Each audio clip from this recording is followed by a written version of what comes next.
Okay, thanks everyone for your patience. Welcome. We're here on Wednesday, September 11th at 6:30 p.m. Just before I open the meeting, I want to acknowledge that Councillor Debbie Wilson is with us online. Do we have Councillor Wilson? Just want to make sure.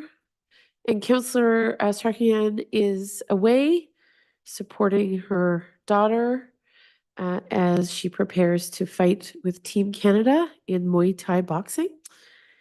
Councillor Strachan, I believe, is in Bangkok, continues to be in Bangkok. So we look forward to welcoming her back. I do see Councillor Wilson on the screen. Are you there? Can you hear us, Councillor Wilson? Okay. I am here. Good evening, everyone. Good evening. Okay, excellent. So first we're going to start with our Committee of Adjustment, and then we'll transition into our regularly scheduled council meeting. Before we begin, however, I will ask a council colleague to read the land acknowledgement. Thank you. Go ahead, Councillor Sullivan. The municipality of North Grenville acknowledges that the municipality operates on the territory of the Anishinaabe. We recognize all First Nations, Métis, and Inuit peoples who now call North Grenville their home. We respect and support the need for cultivating a strong relationship, and we commit to Indigenous-informed decision-making to foster the path towards reconciliation. Thank you so much, Councillor Sullivan. So with that, in regards to our Committee of Adjustment meeting this evening, I am just looking for any disclosures of interest in regards to perceived or real financial benefit or loss arising from Committee of Adjustment items. Seeing no hands, I'll move on. The approval of the minutes. This is the call for approval of the minutes from August 12th, 2024, the Committee of Adjustment meeting. Can I have a mover and a seconder? Deputy Mayor and Councillor Sullivan, thank you. Any questions or comments in regards to the August 12th minutes? Seeing none, I'll call the question. All in favor? Thank you. Thank you, Councillor Wilson. We do see you, so it's great that you're able to raise your hand when you were so moved. Next is our public hearing, and tonight we I think just have one item on the agenda in regards to our public hearings, and this is for A1224 for 320 Colony Drive. The Committee of Adjustment will now hold a public meeting to consider application number A1224 on the lands located at 320 Colony Drive, Plan 15M6, Block 2, Geographic Township of Oxford on Reno, now the Municipality of North Grenville, to retrospectively reduce the rear yard setback for an existing commercial building. This hearing is your opportunity to provide any feedback on this application. The committee welcomes any questions or comments you may have. We certainly encourage you to do this at our public hearing, as the planning rules suggest that the public's ability to voice objections later in the process may be limited. An appeal may be filed with the Ontario Land Tribunal by the applicant, a specified person, or a public body. Ms. Debbie Wood is here to keep a record summary of this meeting. Is there anyone here for this public meeting? Great. And are you the applicant? Okay, thank you very much. I'll now pass the meeting over to Mr. Mohammed Zahid, planner, who will give us an update. Thank you. Thank you, Madam Mayor, for giving me this opportunity.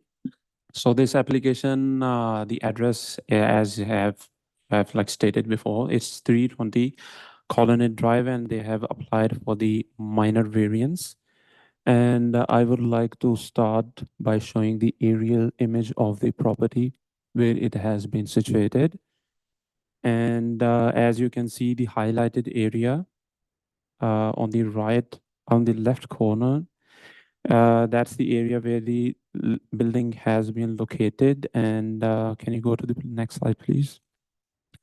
So they have like applied for the minor variance, and they have requested to provide them relief for rear yard setback of 4.9 meters. And according to the zoning bylaw, the requirement has been 10 meters, and they need the relief from the section 20.2 of the zoning bylaw. Can we go to the next slide? The location and the property details are as listed. The zoning of this property is shopping center commercial exception zone C4-4. The current use of the property is commercial building, and the OP designation of this property is Economic Enterprise Urban Serviced Area 2. And the current use of this property is being done by the Capital Orthodontics. Next slide, please. So when it comes to the background, the building itself, it was constructed back in 2014. It is currently occupied by the Capital Orthodontics. The subject property has an area of 1.26 hectare. And I would like to go back to the aerial image slide, the second slide, just to give you a little bit of background and the surrounding. The Colonnade Retail Center has like frontage to both Colonnade Drive and County Road 43, which has no access. The larger parcel is like developed with a LCBO and a beer store, which has the address of 324 Colonnade Drive and 328 Colonnade Drive, respectively. The subject side is legally described as, to the north side, there are 3 commercial buildings. They are part of Kemptville Colonnade Retail Center. There is Scotiabank, Staples, and multi-tenant building, which is 300, 302, and 304 Colonnade Drive, respectively. To the east side, to the intersection of Highway 416 and County Road 43, and to the south is Walmart, and it's 340 Colonnade Drive. To the west across Colonnade Drive, there are 2 commercial buildings. They are also part of Kemptville Colonnade Retail Center that are TD Bank and Bulk Barn, which is Colonnade Drive, 325 and 371 Ryansville Drive. Can we go to the next slide? That's the site plan of the location, but on the site plan, the area which has been highlighted in red, it says that it's proposed, but it has been already built. It's not proposed. I think it's been taken like from the past. Next slide. Regarding the internal, external, and public comments, no comments were like received from the internal, external, or from the public side as of yet during the time of the report has been prepared. And when it comes to the conclusion and recommendation, the application meets all requirements for minor variance, upholding the general intent of official plan and zoning bylaw. It represents good land use planning, and staff recommends approval. If there is any question, concern, please let me know. Thank you. Thank you. And I will look to, who raised their hand? Deputy Mayor, go ahead. Thank you, Madam Mayor. Through you to Mr. Zahid. I'm just curious about the neighbor at 304 Colonnade. It seems to be suffering from the same lack of setback. I don't know, have they, does anyone know whether they've applied for an adjustment as well? They appear to be.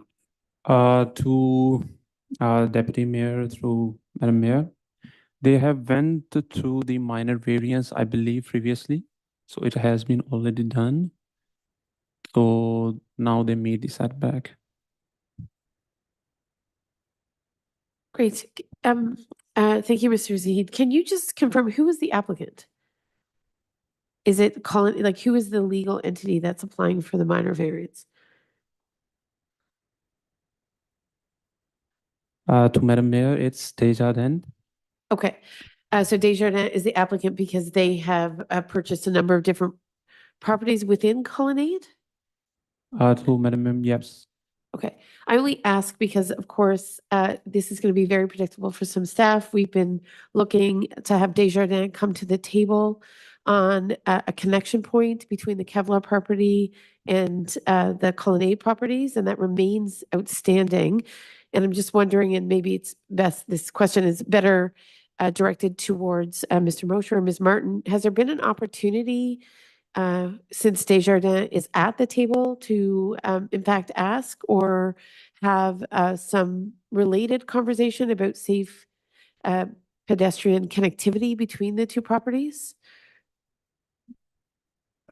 So it's not exactly the application that's at hand. So Mr. Zahid has done a very good job just describing this particular application. So it's a building that was built in 2014 during a recent sale. It became known that the building didn't meet the setbacks. So it's actually on the other side of the colonnade to the area that you're speaking about. So the two matters are quite separate and not related. It's something that staff can have a conversation with Desjardins if you'd like, but in terms of the application before the committee, it's not particularly relevant to this specific one. And totally understand that and want to thank Mr. Zahid for this excellent application.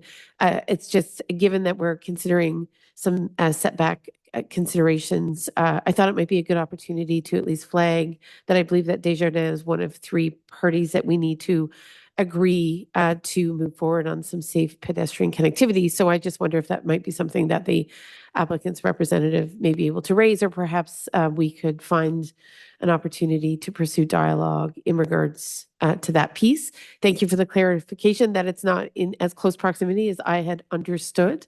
But nonetheless, maybe we can have a quick chat during our break about how we might be able to facilitate that. But now that I better understand the location, thank you. I'll just look to council colleagues for any other questions in regards to the setback. All right. I don't see any. This does seem fairly minor in terms of what's being proposed here, and I'll read it for council's consideration.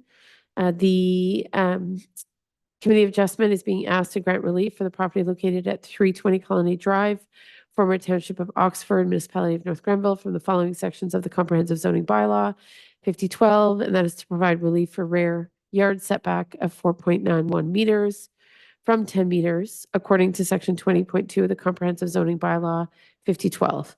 Because the request is minor, the intent of the Comprehensive Zoning Bylaw and official plan are being maintained, the variances are within the parameters for additions in the economic enterprise designation. So I'll look for a mover and a seconder for that, please. Councillor Sullivan. Thank you, Deputy Mayor. And before calling the question, I'll just go to Councillor Wilson. Anything, Councillor Wilson, you'd like to add? Okay. And then my only question is how many property owners are currently within Colonnade? Are there multiple? Could we expect to see other minor variances of this type as we move ahead? As of yet, we don't have any idea about it, but we can talk about it and get to know it. Okay. Yep. So at this stage, though, there is just one single entity within what we consider Colonnade Mall, or are there multiple owners of properties? And maybe Ms. Martin can answer that. Thank you, Your Worship. There are multiple property owners within the Colonnade development itself. Staff can provide an email to your to council to let them know what the breakdown of ownership looks like within there. Because I assume it's evolved over time. That is correct. So like the Canadian Tire is held in separate ownership. The Walmart is held in separate ownership. In the second phase, you've got the Tallman Group, Myers owns lands in there. There's multiple landhold owners within the development. Okay, great. So I'll call the question. All in favor, please. Thank you. That carries. And thank you again for this presentation. Much appreciated. And I think that brings us to the end of our Committee of Adjustment meeting. We will just take a motion for adjournment. So Councillor Wilson, would you like to move that, please? And Councillor O'Sullivan, would you like to second? Thank you. And we're adjourning at 6:52 p.m. And I'll call the question. All in favor? All right. Perfect. Thank you. So that concludes Committee of Adjustment. Is that right, Ms. Wood? Yes, we're good? Okay. All right. So we'll now transition to our council meeting and just a few opening comments. First of all, we want to acknowledge the passing of the CEO from the United Counties of Leeds and Grenville.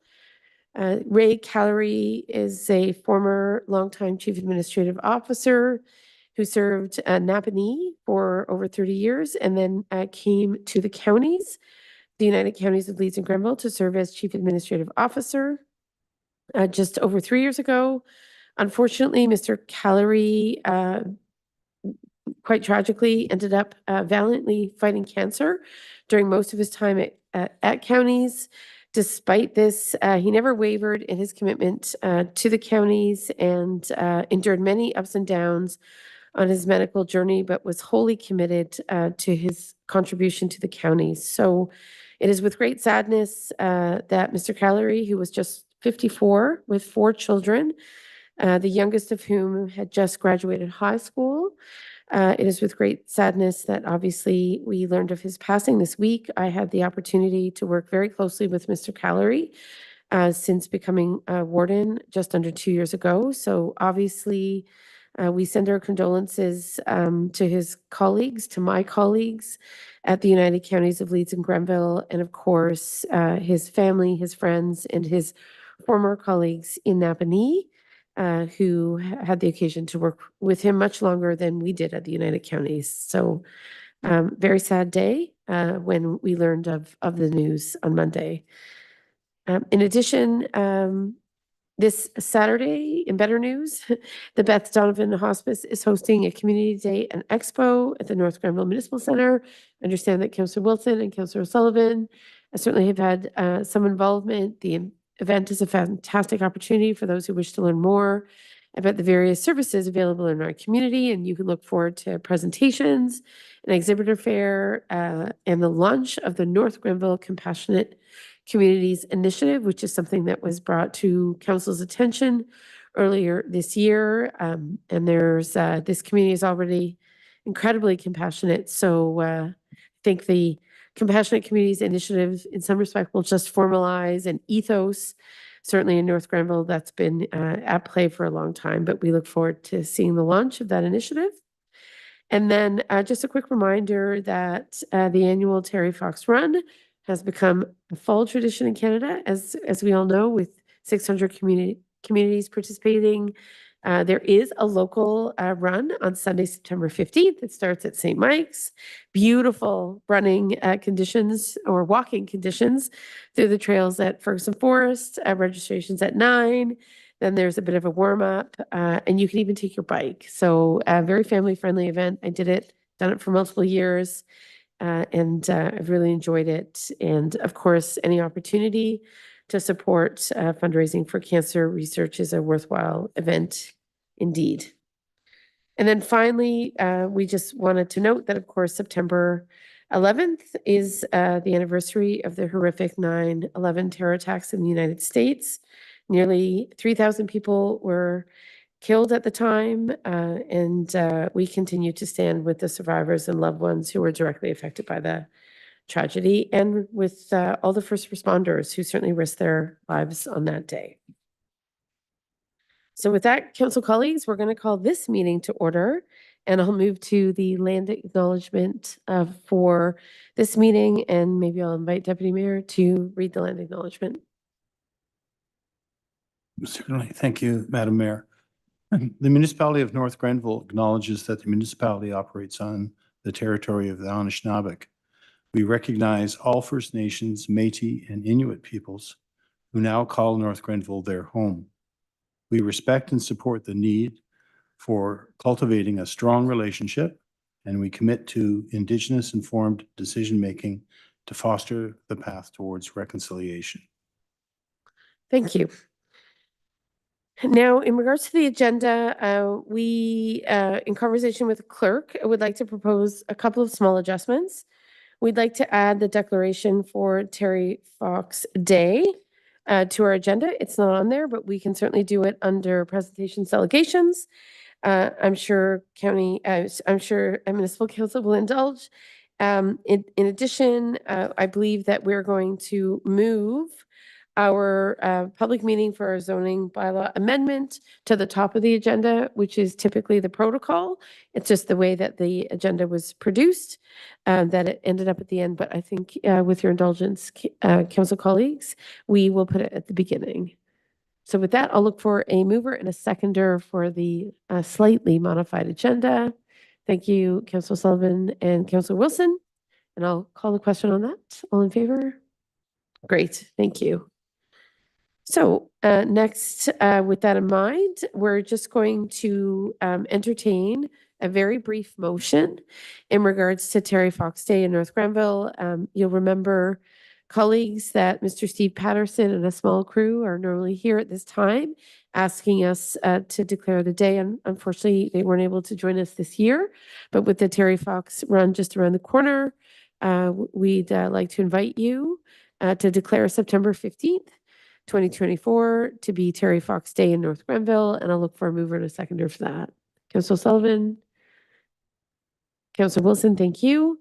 And I'll call the question. All in favor? Good. Thank you very much.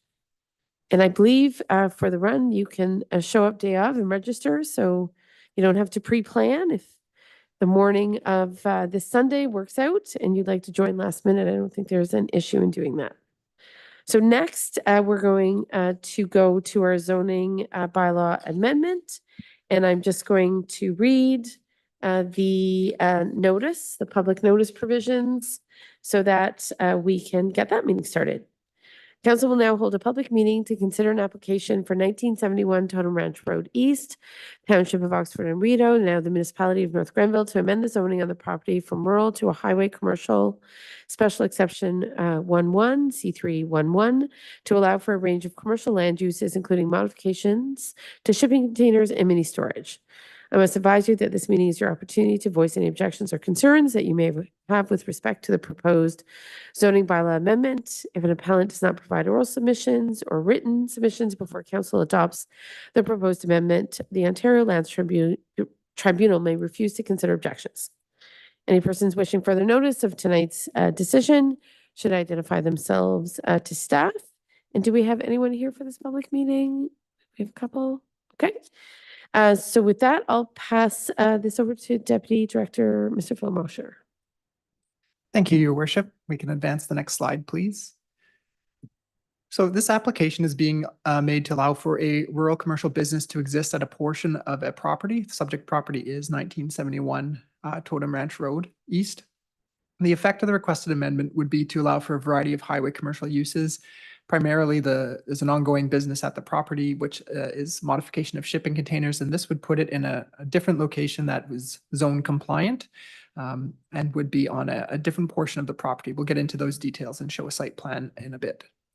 It's important to note that this process, if council chooses to pass the zoning bylaw to allow for these uses, would require a subsequent site plan control agreement. So that process would be worked out. And there'd be a bit more information details required at that stage. But for tonight's, I guess, decision question, it's about the land use and what's going on at the property. So if we could go to the next slide, please.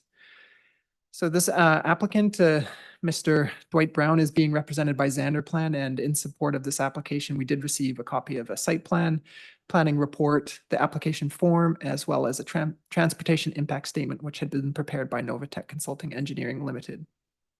Next slide, please. This is the subject property. It's highlighted in blue, so you can see the address, 1971. That's where the home is currently, and that's where most of the business operations are occurring. The proposal is that at the west of the property, adjacent to 2017, is where the business would locate if this zoning is successful. You can see on this aerial photo that there's just like a little bit of a line that cuts through. That's the hydro line. So all operations would be north of that, back into the woods a bit. And it's a proposal to keep most of the vegetation within the front yard intact and or reinstate any vegetation that would come down as part of this development. We see the Highway 416 to the north. Just to the south, the Totem Ranch Road operates as a boundary road. So that's Edwardsburg Cardinal down south. And then just a little bit further east off the screen, you cannot see it, but it's County Road 44. This road has recently been paved as part of the municipality's roads improvement programs. Next slide, please. So the subject property is currently designated mineral aggregate in accordance with North Grenville's official plan. There is also some area identified as unevaluated wetland. That's sort of shown as the blobby hatch that comes out into the middle. We did a site visit to the property in May of, I think it was 2023 now. It's a bit, quite a while ago, but we wanted to just see if we felt a biologist should be required to come out and assess the wetland habitat. The actual size on the ground was different than the mapping is showing here. It was smaller than the general size for evaluation of a wetland. It was less than 0.5 hectares. So we were able to rule that out as something that we would be requiring for this application. The proposed business itself would not preclude or hinder future mineral aggregate operations should those activities ever look to establish within this vicinity. Next slide, please. This is the site plan that's been prepared. You can see, again, this is on that western half, if you will, adjacent to the 2017. You see at the front, and it's highlighted in the red circle just down at the bottom, the undisturbed landscape buffer at the front. That would, of course, be interrupted by a commercial entrance into the site, but there would be a 40-meter vegetative buffer, which would help with screening. And then again, you can see the overhead wires, so it's sort of right in line with that feature that exists where hydro comes through. Operations would occur on the site to the rear. You can see at the back is the area where the proposed modification would be. There is an open yard area for storage within the central portion, but most of the modification is to the north end of the property. It's about 235 meters from the road to the back there. The other feature that's proposed is security fencing around the site, so chain link fencing, as well as a vegetative buffer on the peripheries. Next slide, please. In the opinion of staff, this application is consistent with the provincial policy statement. It's promoting a rural land use, which achieves building a strong, healthy community and helps to promote some economic growth. It does avoid natural heritage features at the south end of the property, and it doesn't really propose any negative impacts to features that are present. It wouldn't preclude or hinder potential future mineral aggregate if that is desired in future. Next slide, please. Similar to the PPS, the county's official plan has policy about this area, classifying it as a rural area with mineral aggregate and some identification of natural hazards.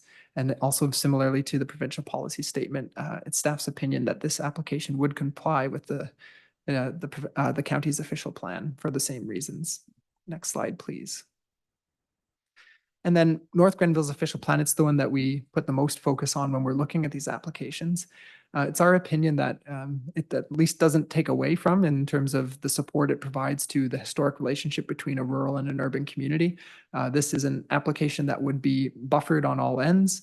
The operation would be predominantly to the rear, and it's being done in such a way to kind of minimize impact to existing neighborhood. Proposed commercial uses, they are contemplated in the official plan. It doesn't specifically say shipping container modification, but it is something that is a rural type of commercial use that is contemplated. In the opinion of staff, it's an appropriate land use with the surrounding area with appropriate buffering and screening, and that would be identified also through site plan control. And this helps to ensure proper blending with the rural landscape. Next slide, please. We did receive a number of comments from external agencies and internal agencies, and these are here. Just notes from bylaw services that there's limits on fence height and that they would need to comply with fencing bylaw 3804. A comment from the septic office that the land seems to meet the minimum requirements for the establishment of a future septic system if required. An email from the South Nation Conservation that they noted there were some unevaluated wetlands, but not specifying any objections to the application. We got an email of no objection from Enbridge Gas, an email from the building division stating that proposed buildings will require completed applications and permits before construction commences, an email from Public Works indicating no comments, and an email from Emergency and Protective Services indicating no comments. Next slide, please. So it is the recommendation of staff that the zoning amendment occur to allow for the zone to go from rural to highway commercial exception zone C3-11. This would permit a limited number of highway commercial uses. I'm happy to read through that list if council would desire, but it's not the full suite of highway commercial uses. It's a more of a truncated list of the types of uses. That concludes my report. Okay, thank you very much. So with that, I'll look to council colleagues for any questions. And then I'll move to comments or questions from members of the community. So council colleagues, I see Deputy Mayor's hand. Yeah, just a brief or minor question through you, Madam Mayor, to Deputy Director Mosher. The site plan, the depth of the site plan is 237 meters. What's the depth of the property? I'm trying to situate the site plan within the property. and I'm a little confused. Okay, so I should have also added, it's in the actual report. So this, the proposed boundary of this property where this would occur, it's on a 2-hectare site. So it's 235 meters by, I'll get you the value in a moment. But it's a condition of a severance. So the individual is planning to sever this land holding to establish the building on that property specifically. The overall land holding itself, just bear with me, I will get you that. So this is an anticipation of a future severance? Is that what you're doing? That's correct. One Oh. of the conditions of severance was that if you're doing a commercial severance, that you rezone the property appropriately. Beforehand? Yes. Okay. That's enough for me. I know it's a portion of the entire property, but it'll be severed at some It's point. 58 acres. Okay. Thanks. Okay, council colleagues, Councilor Wilson listening online, or Councilor O'Sullivan, anything? Okay, great. So just a quick question for me. So did you say 57 acres? Is that right, Mr. Rocher? More or less? Yes. Mhm. Okay. And I guess we could direct these questions to the applicant as well, if that's better. I defer to you, you tell. In terms of the portion proposed for severance, which would be rezoned, maybe I could ask the applicant or the representative, are we confident that that portion would be sufficient for the anticipated commercial uses? I would assume so, but I know shipping containers can take up room, so I just wanted to get a better sense of how the anticipated and current commercial activity fits on that parcel. Thank you. And I apologize, I don't have your name. I'm Chris Clark with Xander Okay. Plan. Thank you. And through your worship, based on the conceptual site plan we did to support the zoning amendment, the only building proposed for the property is 12.2 meters by 14 meters, which is located in the back sort of north corner of the property. Otherwise, it's going to be mainly all sort of open yard area. So there should be plenty of room for storage of any containers. I'm not sure how many containers the owner's planning on having at a time, but there should be plenty of room. There's a loading space shown on the site per the owner's request. That's where the containers would be loaded and unloaded. And they'd be in the back corner again, so far away from any residential uses along the road or abutting the property. Great, thank you. In terms of the traffic impact study, we have been hearing from some neighbors who feel that perhaps the presence of larger vehicles may be disruptive. Could you just speak to the anticipated traffic in regards to the commercial activity on the property? Through your worship, the truck traffic would be limited to deliveries or picking up of the containers. I could look through my notes. I'm not sure exactly how many deliveries, say, per week we're looking at, but I don't think it's going to be a chorus line of trucks going in and out of this site. In terms of the traffic study and the uses on the site, I'd also like to point out something that Mr. Mosher mentioned about limiting the uses on the property. So we worked with staff from the beginning to sort of dial back the number of uses that would be allowed here on this. We've asked for more than just the container modification, but we've limited all those uses that we felt would be larger generators of traffic. And the most recent correspondence, we eliminated several more, including taxi station, theater, things that would involve a lot of traffic going to and from the site. So the uses that are left are anticipated to be relatively minor in terms of traffic impacts. And I see the list as it exists now. It's interesting. It's an interesting list. It includes things like bakery, financial services, right? So it's a fairly comprehensive list nonetheless, but this is a modified list from what it could have been. Is that correct? Through your worship, we eliminated about half of the uses that are permitted in the Okay. highway commercial zone as of right, if you were just going to a straight highway commercial zone. The reason we did leave some uses other than what the owner needs is just for flexibility in the future. if he wants to ever finish with the business and sell the property, if we only ask for container modification as a use, it's highly unlikely someone's going to, he'll find someone to do that specific thing. So with a little bit of flexibility, it sort of builds in, an advantage for him that he doesn't necessarily have to come back and rezone later or have a purchaser rezone because the uses are so limited for the property. Gotcha. Thank you. And maybe just one other follow-up.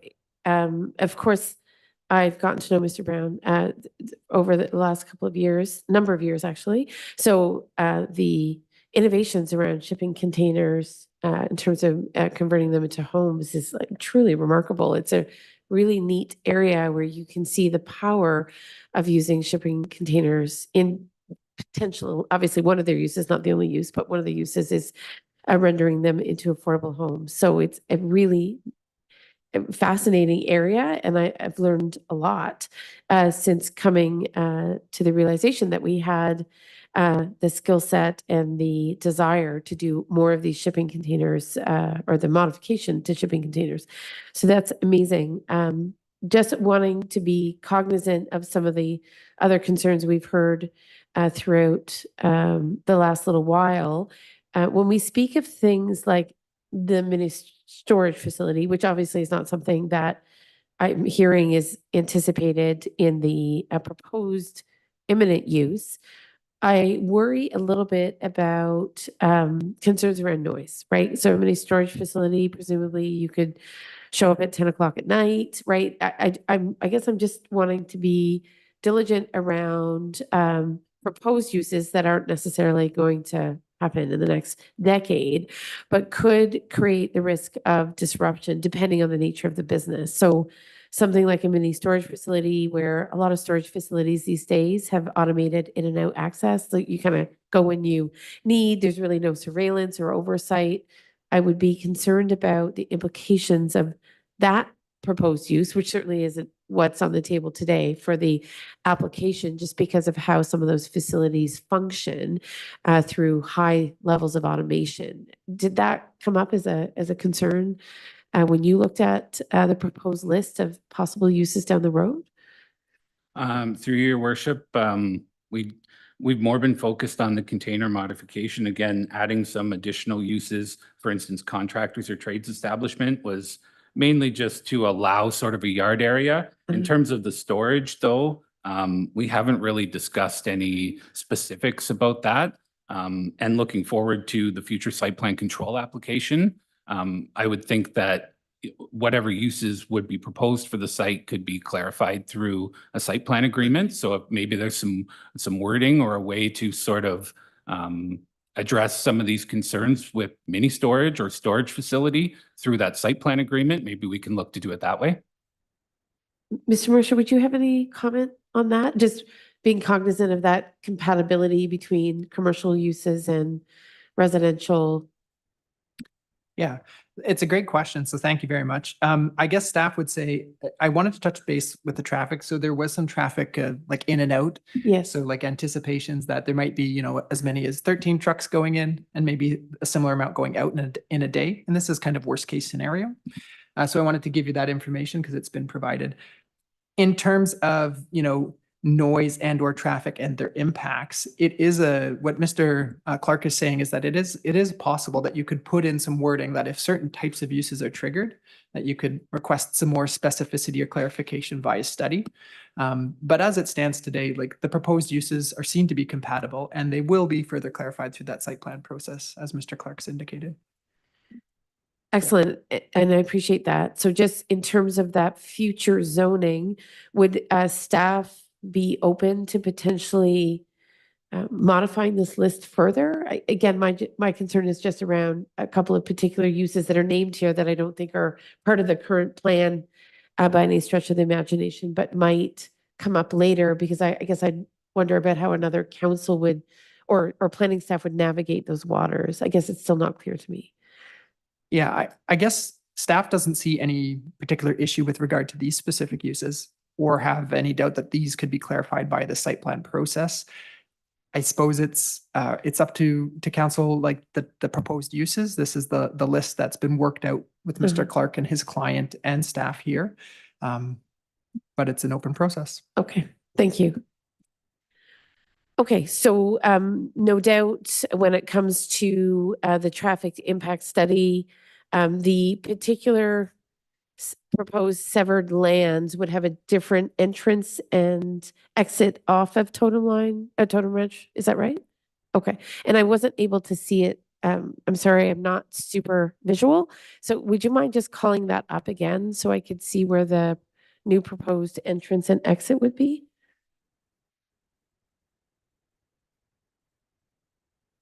Just on the, it was just a map where I wasn't fully capturing. Okay. And maybe I could ask the applicant's representative. So when you look at it's a very large parcel of land, which is wonderful because it allows, I think, for obviously it allows for some flexibility when it comes to commercial use. The entrance and exit is still on, obviously, on Totem Ranch. Is that correct? Is it just in a different location? Through your worship, I realize now it's not well identified, but the entrance there would be on the far west side of the property, where you see a label there, it says gate. So that would be sort of where the trucks come in on the far west side. The entrance to the residence on the retained land is much further over to the west. So that's where trucks and any other traffic would come in right there. And you had noted significant buffering around the whole property. Is that correct? That's correct. The minimum setback for any of the sort of yard area or any of the uses like the container modification is 12 meters. That's the minimum setback when you're abutting a residential use. Now that driveway is proposed within that 12-meter buffer. So there would be a 3-meter sort of vegetative buffer, then the driveway, then sort of the yard where all the sort of main activity is going to be happening. But all around, the goal is to maintain a nice vegetative cover around the entire perimeter, so that really the hopes are no one can really see anything that's happening on the site. And then from a noise perspective, do you have a sense of so that buffering is inclusive to the property line, is that correct? The buffering, so we don't have a good sense of where the driveways would be sort of, or I guess it's property line. So proximity to houses that are further along that stretch of road isn't sort of evident in this mapping, I would imagine. Well, through you, I'm not sure I understand the question. I know that the abutting property to the west, the dwelling is on the far west side of that property. So Perfect. that was part of the reason for locating the driveway where we did, was to sort of maximize the distance between dwellings. Okay. Excellent. And you did raise that point, so thank you very much. Okay. Council colleagues, those are my questions. Thank you for your indulgence. I'll just look to colleagues for anything else. Okay.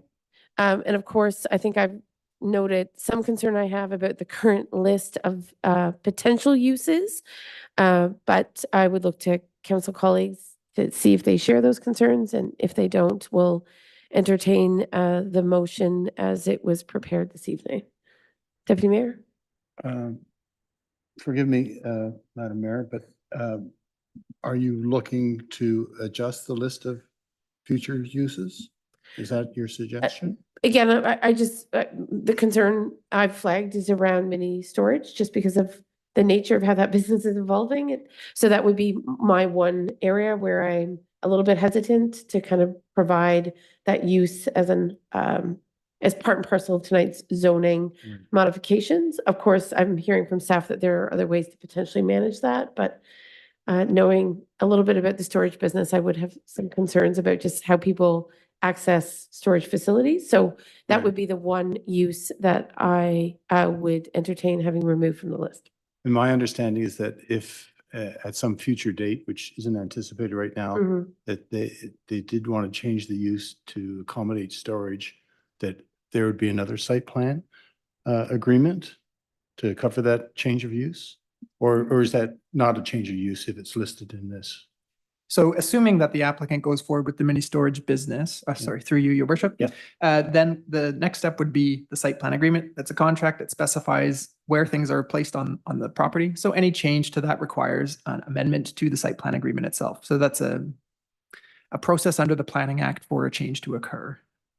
It's a process that's not within the realm of council. It is within the realm of Right. staff, but there is a mechanism that occurs. So this would be the last time council would have an opportunity to address future uses. That for is correct. property.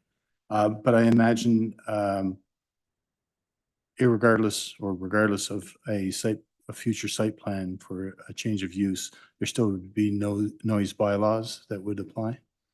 So I'm confident in moving forward, and I don't think it requires an amendment in my mind.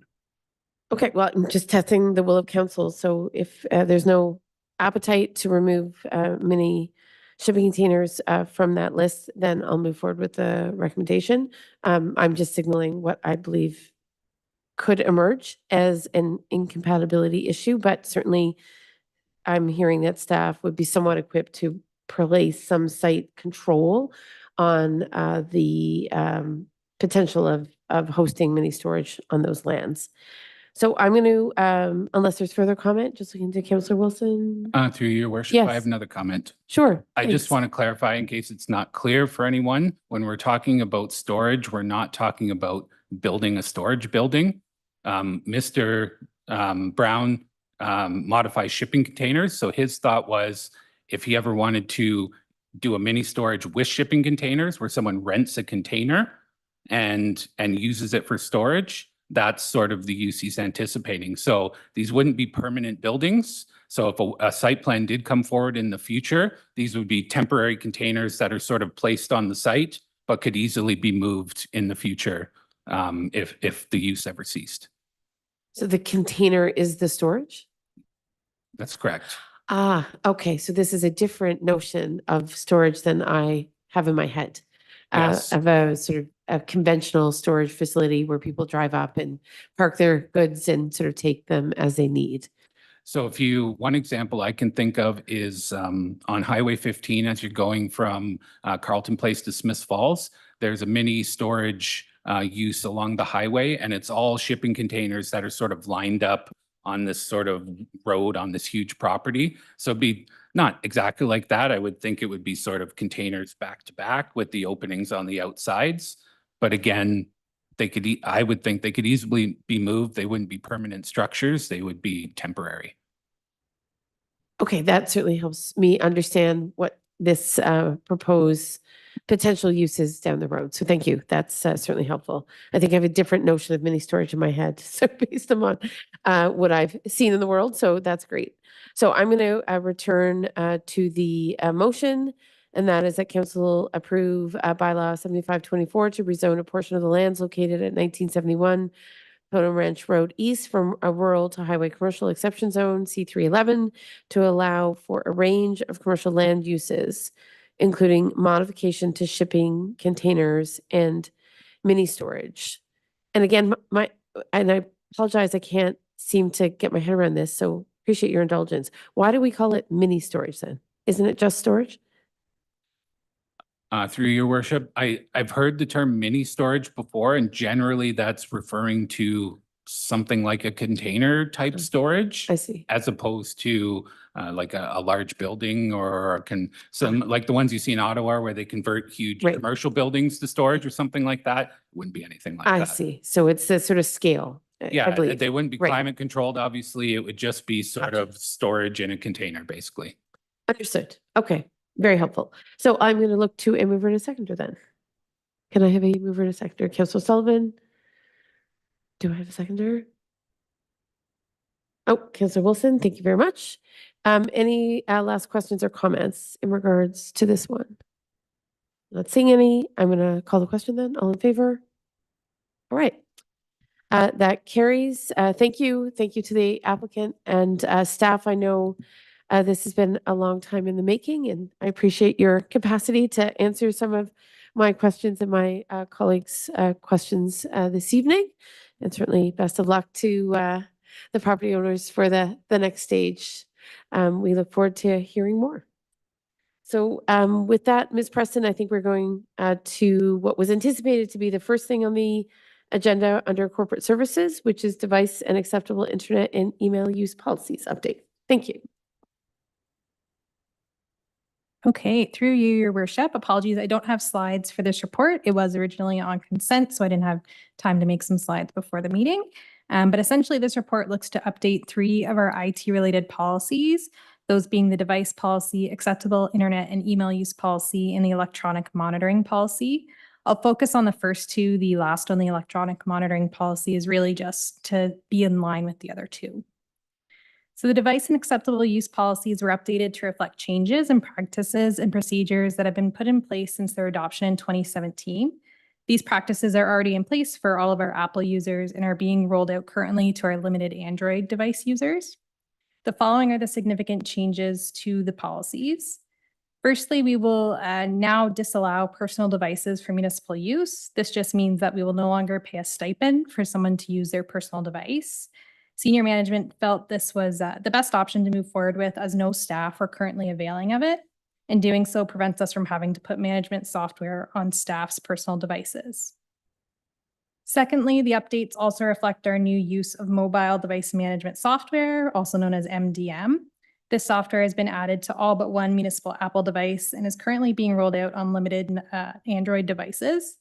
This software allows us to meet the requirements of our insurance policy, which is really the big impetus for why we are rolling it out. And it also provides 3 key measures, those being ensuring devices have sufficient security measures such as strong passwords and lock screen settings, ensuring we have access to devices once an employee leaves the organization. Previously, basically an employee would return their phone, and if we couldn't contact them to get their password or passcode, the device would essentially become a paperweight.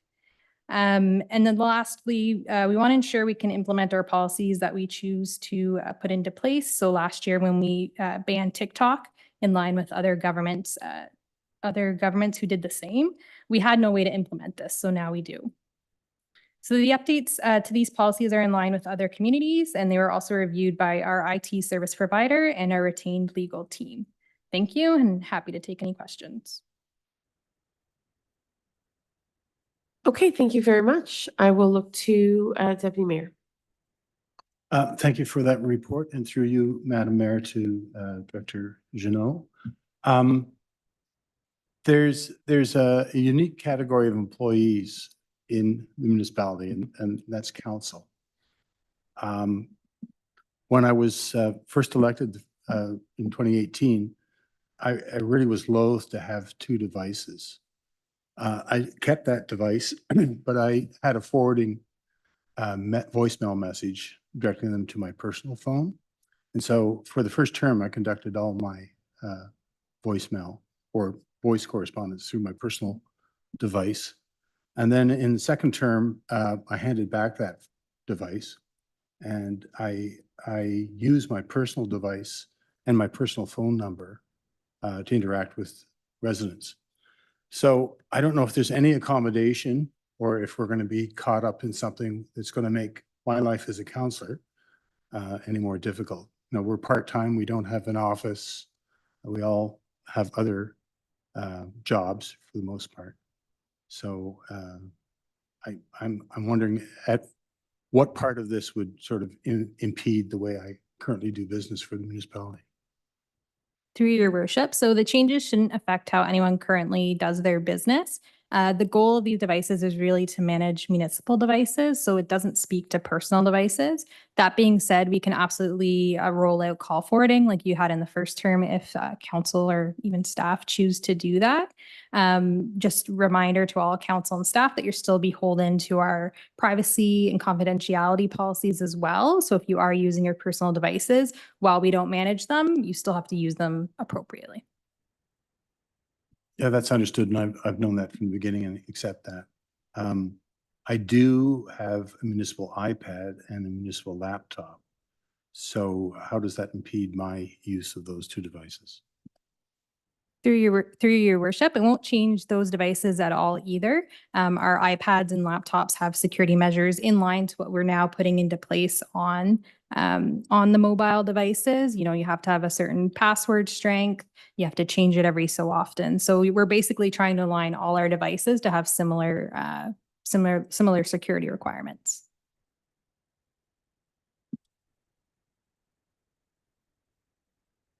Other questions from council colleagues? Councillor Sullivan, anything? Councillor Wilson? Ms. Janot, in terms of the electronic, so we have an acceptable internet and email use policy and the related policies in regards to electronic monitoring policy. Is that changing significantly from what it has been previously? The electronic monitoring Yes. policy. So the only thing that changed in there was referencing the new, referencing the device policy, that it is referencing not just mobile devices, but all devices. So it was really just one minor grammatical change in the electronic monitoring policy. Gotcha. And then when it comes to individuals, I guess, is every staff member mandated to have a municipal phone? Through your worship, no, it is done on a job position basis. If a director decides that an employee needs a phone for that role, they can request one and we'll approve it.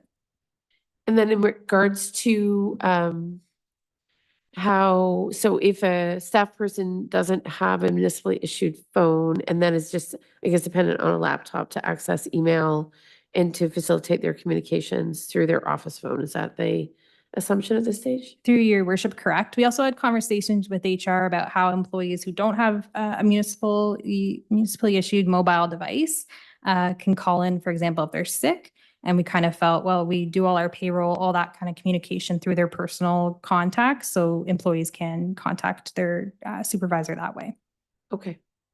So from your perspective, much of this is sort of housekeeping and aligning policies with expectations of our insurance company and neighboring municipalities? Correct. That was a big impetus for this, was our insurance requirements. Every year they're asking more and more questions. How are you monitoring this? They're not necessarily mandating us to use MDM, such softwares, but the things they want us to do require us to have a tool to do those requirements.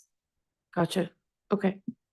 And do you foresee any disruption in terms of the implementation of the policy? Do you feel like it's a fairly standard set of adjustments, or will there be staff who would need time to adjust to the new policies? Through your worship, no. As I mentioned, we've already rolled this out on every iPhone device Yes. except for one, and that is the majority of our mobile devices. We did a phased rollout with multiple communications to staff and also held an in-person question period that everyone was welcome to attend. Okay, great. Thank you. Deputy Mayor, please. Yeah, thank you. I'm still confused about the line here saying removing the use of personal devices for municipal business. So if this is passed, how do I access municipal email on my personal device? Through your worship, you shouldn't be, is basically the short answer. You do have your provided device, your laptop and your tablet from the municipality. And if you choose, we can also get you a phone again. And sorry, that being said, that Yeah. would only be, you can access public information on your mobile device, your personal mobile device, as much as you want. If you're pulling up, for example, council agendas. But staff and council do have to consider if they're accessing such as closed meeting material or other confidential information. So going forward, I would have to have a second device, a municipal iPhone, in order to access email through it. Or the current devices you have, which is a laptop or a tablet, I believe. Is there a way to partition my personal phone so that there's in effect two phones in one? Through you, your worship, we did look into partitioning options as well as eSIMs and other SIM options. Our IT provider felt that that wouldn't fully meet our needs. And we also felt that staff, the majority of staff wouldn't appreciate having to then have monitoring, or not monitoring, but management software on their personal device. So if we pass this policy going forward, my only method of sending and receiving municipal email is to have a second device. To be within the policy, correct? Thank you. Commissioner, just along those lines, have we looked at whether or not there are council-specific policies, just giving, the unique circumstances council members find themselves in with multiple jobs, right?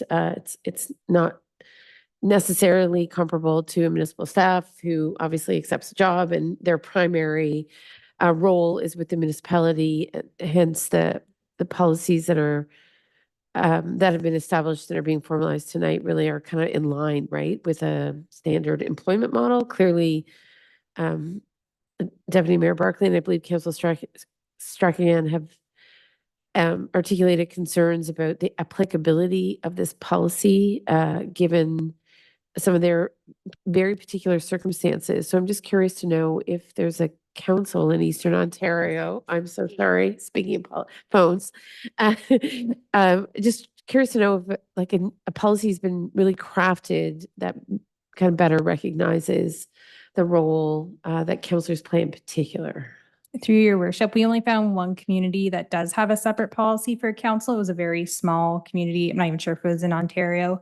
But our legal team did suggest that we are in line with majority of other communities and not have a separate policy. That being said, to kind of further answer the deputy mayor's question, the other option is we are allowing minimal incidental use of your municipal device for personal use. So if the issue is having two phones, you can choose. I think I'd say a fair number of our staff do that. They do have their work phone that they then use for incidental personal use if that is the issue is carrying two phones.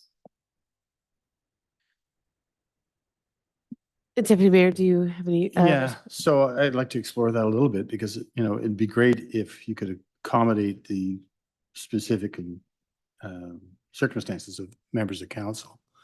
So if I could use a municipal phone for you say incidental personal uses, I imagine I'm not a subscriber. I don't have the TikTok application. But what are the restrictions and how would you clarify incidental use? So incidental use is anything that doesn't incur overage charges based on our standard billing. If you're asking how would we kind of monitor the personal phone for that, the recommendation, if that is council's direction, the recommendation would be to have the policy include management software on the personal phone as well. And we felt the majority of staff wouldn't want to go in that direction. So for efficiency's sake, we provided these two options, which are either carry two phones or carry one, and you can have incidental personal use on the municipal one. Would could I transfer my personal phone number to the municipal phone? Absolutely. If that's something you're willing to do, a lot of the times we hear people don't want to put out their personal number, but Well, we my could do personal that. number is on the website, Yeah. so it's moot for me. Yeah. Okay. Ms. Preston? Just as well for council's reference, and in line with what Director Jeannot is saying as well. I think part of the other push for this as well is that as council is aware, all devices that have municipal business on them are subject to MFIPA and any FOI request. And so with that management software, it increases the municipality's ability to ensure that we are compliant with additional acts. And as such, with that management software, we have some additional abilities to be able to access information should we need to in the rare circumstance. And as council knows, if an MFIPA request were to come in for information that was on a device, your device would be subject to that investigation into that protocol. So it is in best practice across municipalities for members of council to have municipally issued devices for these instances and to really have a mechanism that municipal business is on a municipal issued device so that it can be returned at the end of your term and that there is no perceived ability for information to carry on beyond your term that you would not normally remain accessible to. Yeah, I just think logistically the concern is that council colleagues in some cases are already carrying two phones. So to have a third phone introduced in order to undertake their municipal duties is could be argued is fairly onerous.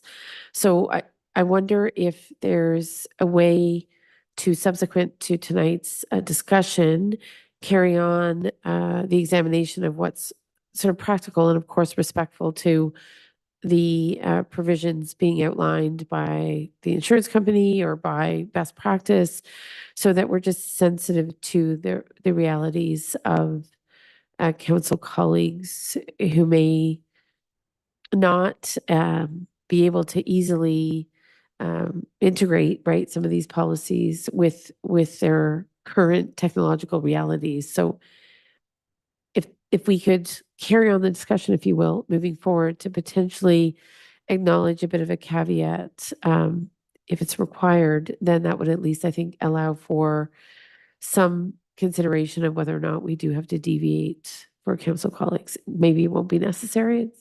It's hard to say at this stage. Yes, Deputy Mayor, I'll look to any other council hands before wrapping the discussion.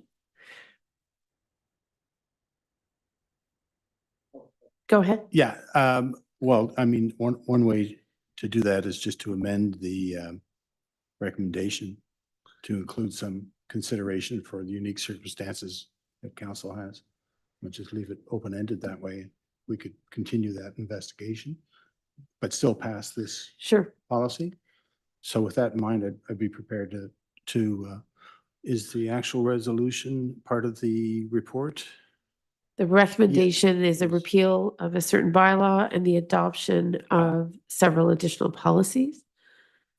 Do you have a proposed amendment for us, Ms. Preston? Or would you like Deputy Mayor to come up with some language? I'm not clear as to what the deputy mayor is seeking to achieve.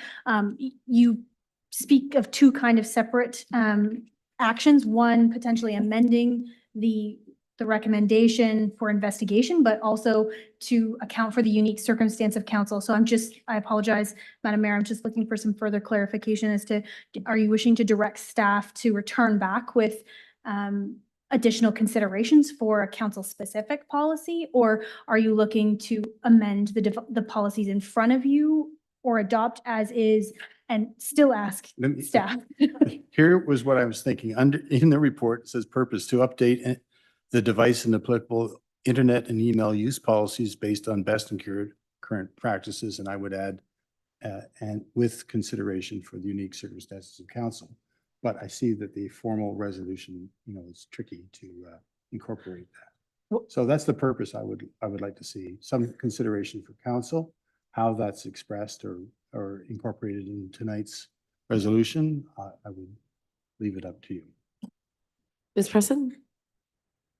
Could I request a break to investigate? Sure. And we'll take a moment and Sure. Sounds good. refresh and Okay. I can come back with some verbiage. Perfect. Okay. Thank Thank you. you.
Yes.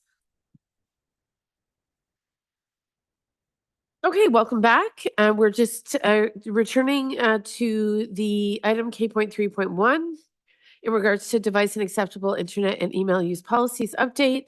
The clerk had asked for a brief recess. Ms. Preston, do you have anything to report at this stage? Through you, Madam Mayor, the options available to council this evening are to adopt the policy as, or the policies as recommended, or to direct staff at this point to investigate an additional policy that would be council specific, although that remains not the recommendation of staff, as it's not in line with the best practices and those of our neighbors. Okay, so welcome back, Councillor Wilson. We are going then to look at consideration of the recommendation, which is that council repeal bylaw 2117, a bylaw to adopt a telecommunications device policy, adopt a device policy, adopt the acceptable internet and email use policy, and amend the electronic monitoring policy. I'll look for a council colleague to move in second, colleagues to move in second before further debate. Councillor Wilson, Councillor O'Sullivan, do you have a seconder for the policies that are proposed? Oh, Councillor Wilson, is that your hand? Okay, thank you. Okay, so with that, is there any other consideration? I think we now understand that most municipalities don't carve out a policy for council, despite the fact that councils do operate a little bit differently than the average employee. But there are other part-time employees in municipalities. So I recognize that perhaps our usage patterns as council members may not be considerably different from some other part-time employees. But I'll look to council colleagues for any further comments or questions before we call the vote. Is there anything else, council colleagues? Okay, so maybe, Ms. Jeannot, the only thing we would ask is if you become aware of policies that are sort of more customizable, if you will, to councils, we would certainly appreciate a heads up on that, because obviously it's an evolving arena in terms of how electronic devices are used generally. So if something comes to your attention where you think it might be valuable to bring it back to us, then we'd appreciate that. And certainly in terms of any implementation implications for council in particular, or other part-time policies, we do ask for your patience as we navigate our way through the proposed changes. So I see no other hands, so I'm going to call the question. All in favor, please? All right, that carries. Thank you. And next, we're going to the Downtown Kemptville Community Action Plan, CIP, and parking study update. Thank you. Through your worship, this one is a bit more exciting in my opinion, so hopefully it's a little more interesting. And I have slides for this. So this report will provide an update on the Downtown Kemptville Community Action Plan, the Community Improvement Plan, and the parking study. There are quite a few acronyms involved, so they are defined in the report, but they address the three on this title slide here. Next slide, please. So the DCAP, or the action plan, was completed in 2020-2021 and provided a number of recommendations, including revising the CIP, or the Community Improvement Plan, and then completing a parking study. Next slide, please. As you can see here, the majority of the DCAP actions have been completed. However, there are two that we have flagged as having some disruption. Next slide, please. So one of the incomplete items is to institute a community planning permit system, or CPPS. Our planning division has advised that it would be best to complete the official plan update and subsequent secondary plan before embarking on the CPPS process. Additionally, the second recommendation that has yet to be addressed is passing a cash in lieu of parking bylaw. Since the DCAP was created, council has provided parking reductions on a site-by-site basis, and on August 14th did lower parking requirements municipal-wide. Staff can absolutely still create a cash in lieu of parking policy if that is council's desire, and is one of the options as a recommendation tonight. I'll also note that the rest of the items, if people want to hear more detail on them and what was done to action them, the attached report has more detail. Next slide. So regarding the CIP, this new program was implemented in 2021, which saw a move from mainly offering commercial residential facade improvements to adding programs to encourage residential development in our downtown core. Council has provided funding envelopes for each program each year, as noted on the slide. And new this year as well, Community Futures Grenville started offering matching loans for CIP recipients. Next slide, please. As you can see, the facade program has had fluctuating participation over the last 4 years. However, the funds are fully utilized this year. Since I created these slides, we have actually awarded that final project for just over $5,000. So we wrapped up the program quite early this year, which was exciting to see. I'll note that in the previous CIP program, so prior to 2021, we did have an average of 5 commercial grants each year. So we've either matched or exceeded that each year in the new program, except for in 2023. However, the cost of the projects have been relatively low compared to previous years, likely due to lingering impacts of COVID-19 on businesses. Next slide, please. So the next few slides just show some examples specifically of the facade program and what the funds have been used for. So at 207 Prescott, they have received 2 separate allocations allowed for signage and then landscaping improvements. I'll note that one of the changes to the facade program in 2021 was that businesses could only apply every other year. So the work in this picture was done over 3 years. Next slide, please. Similarly, landscape improvements were done at 113 Prescott, and I went down myself to confirm this. I thought this photo was so nice that it was AI generated or their artist rendering, but it is in fact how lovely it looks down there. Next slide, please. 133 Prescott, similar to the second to last property I described, also has availed of the funding more than once in the last few years. One of their projects was for new siding and then for rehabilitation of their windows. Next slide. And one of our newest businesses this year, Kemptville Health Hub, utilized funds for signage. Next slide, please. In terms of the residential programs, we have signed 1 agreement for the 3 residential programs. As this is the first signed agreement, we're going to be working with our treasurer, director of finance to ensure we set up reserves adequately to make sure we're holding on to these funds as they will not be released until the projects are completed and occupancy is granted. And that likely won't be for a few years now. Another 2 residential program or developments rather have also expressed interest in accessing the funding, but we haven't gotten to the agreement stage yet. Next slide. Regarding the parking study, we focused on actioning 5 of the recommendations this year. Most of those are noted in yellow as having some disruption because the goal was to complete these by June of this year, but we did have a few lingering items that needed to be addressed before we could present to you tonight. Next slide, please. So I'll briefly review the 5 actions that are nearing completion, and I'll note that some of these actions tie into the parking bylaw that Manager Jeff Baribeau will address later on in the agenda. To improve parking at the library, we met with representatives from the library, bylaw, and planning to discuss ways to improve parking in the shared lot with the new apartment building. Following passing of the new parking bylaw, if that occurs tonight, we will be adding signage for dedicated library patron parking, enforcing 3-hour and no overnight parking, correctly signing the apartment parking, changing the spot in front of the library to an NG Transit stop, and improving the on-street parking signage near the library. And some of that signage is on the road as well. We did notice on our site visit that a number of the spots weren't correctly indicated or didn't really highlight that people could park there. We have reopened, I'll say, the parking spaces in front of the former motel to signify they are for general parking. Public Works has repainted the lines and they will receive the new 3-hour parking signage that I'll be discussing in a moment. We've been working with our communications team to develop a number of signage improvements, including adding 3-hour free parking signs along Prescott and Clothier Street, which also has some interesting tourism information about the downtown and surrounding area, as well as adding finger signage and adding a sign at Riverside indicating the nearness of Old Town Kemptville BIA businesses. We are meeting with the BIA next week to review these concepts. In terms of monitoring, we've utilized our new assessment tool to review the state of parking downtown. We intend to do this annually, and the next few slides will review this year's analysis.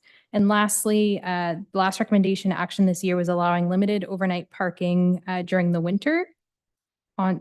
limited overnight on-street winter parking. Bylaws report later tonight includes a revision that will remove the blanket November 15th to April 15th winter parking ban. And moving forward, people will be able to park on-street anytime throughout the year, except when there is a winter storm event. We'll begin working on the last 3 items noted on the slide with the remainder of the months in this year and into next year.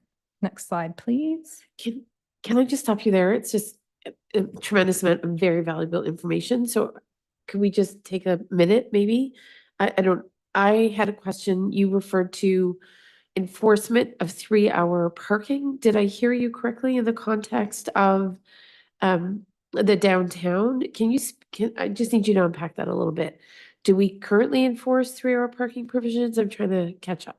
Through your worship. So Jeff Barebow might be able to answer more information, but I believe we do enforce, but we also have limited enforcement in part due to the lack of signage downtown. So I think we might have used to have 3-hour parking signage downtown, but the signage we're looking at putting is to indicate that there is complimentary 3-hour parking, but to also set that expectation for people that they do need to be moving in their parking spaces. And is that a practice that is different from what we understand parking habits to be downtown? I'm just trying to figure out why this is being highlighted this evening. Is it because there's some expectation that additional signage will create more parking because there's more turnover? Like, I just want to better understand the rationale. Through your worship, it's not necessarily that we have an issue downtown. In the next few slides will indicate that the length people are parking is rarely over the 3 hours. But a large part of the signage that we're looking at introducing is more to indicate the nearness of business, how people can park downtown for 3 hours and visit multiple businesses, whether they're a tourist or a local to the area. So the 3-hour reference you've made is in the context of a communications plan? Correct. Yeah, that's the big part for us that we're focusing on. I don't know if Manager Barebow has anything else to add from right now. No?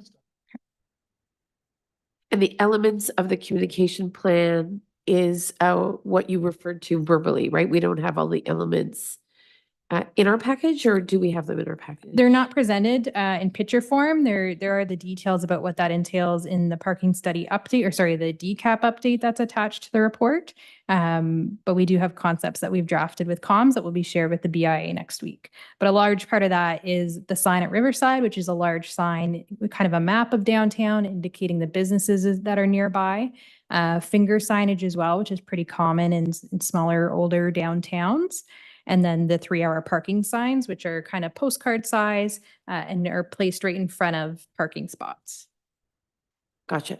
And then in terms of the proposed signage at Riverside Park, right, with a map and I guess some indications of proximity of certain businesses from a starting location at Riverside, is there a plan, I assume not, but I'll ask anyway, to recognize the sort of the informal pathways that exist or the future pathway that we expect to materialize once the new commons, multi-residential apartments are built?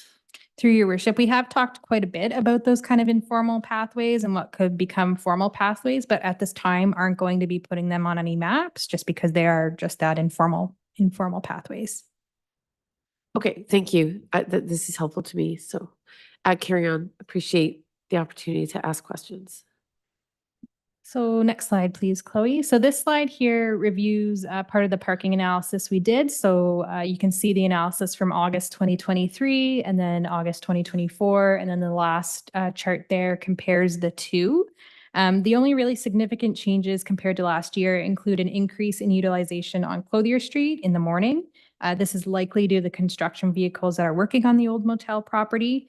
And secondly, a decrease in utilization in the morning at Riverside and a higher utilization in the afternoon compared to last year. And this is likely, again, attributed to the construction no longer happening there and folks using the facilities later into the afternoon. So just, again, for anyone who might be watching from home, can you just walk us through what the different colors indicate? For sure. So where you see red, you can see a higher utilization, and then green is a lower utilization. So it's not necessarily green is better, but in this case, it just indicates that there is more space and spaces are available to be used. So where we see heavy orange or red in certain areas, what it indicates is that there's a high degree of utilization of existing parking spots, Correct. correct? Okay. Great. And obviously, year over year, I guess usage patterns have changed, depending, I guess, on construction and other circumstances that have led people to park or not park in certain spots. And I assume the difference between August 2023 and August 2024 in terms of perhaps Prescott Side Street is that there was very limited Riverside parking last year, so people were probably using Prescott more heavily. Do we have a rationale for why the parking patterns would have changed on Prescott? There's nothing, they're not huge numbers, so I wouldn't say it's too significant. It could just be the reporting period. But nothing, it could perhaps be more use of the Riverside, but nothing there indicates anything that we would need to investigate for that. Okay, thanks. Council colleagues, any questions in regards to the chart? So I'm just going to recognize Deputy Mayor and Councillor O'Sullivan. Go ahead. Thank you, Madam Mayor, through you to Director Jeannot. Just curious how we can get 110, 115% utilization and what qualifies as 100% utilization of a parking availability. 100% represents what? So there's two reasons that would occur. Either it was a mistake in our transcription of we go through and track license plates and who's there during what period. Or we had very fast turnover. So someone was there someone was there for 15 minutes. And so we tracked 2 different license plates in that area or in that parking spot over the 1 hour or 20 minutes rather that we were there. Just a comment, I think it's very instructive. A lot of people claim that there's no parking downtown, but I see a lot of yellow, which represents 50% utilization of this space, and a lot of green. So it's great data when you look at it this way.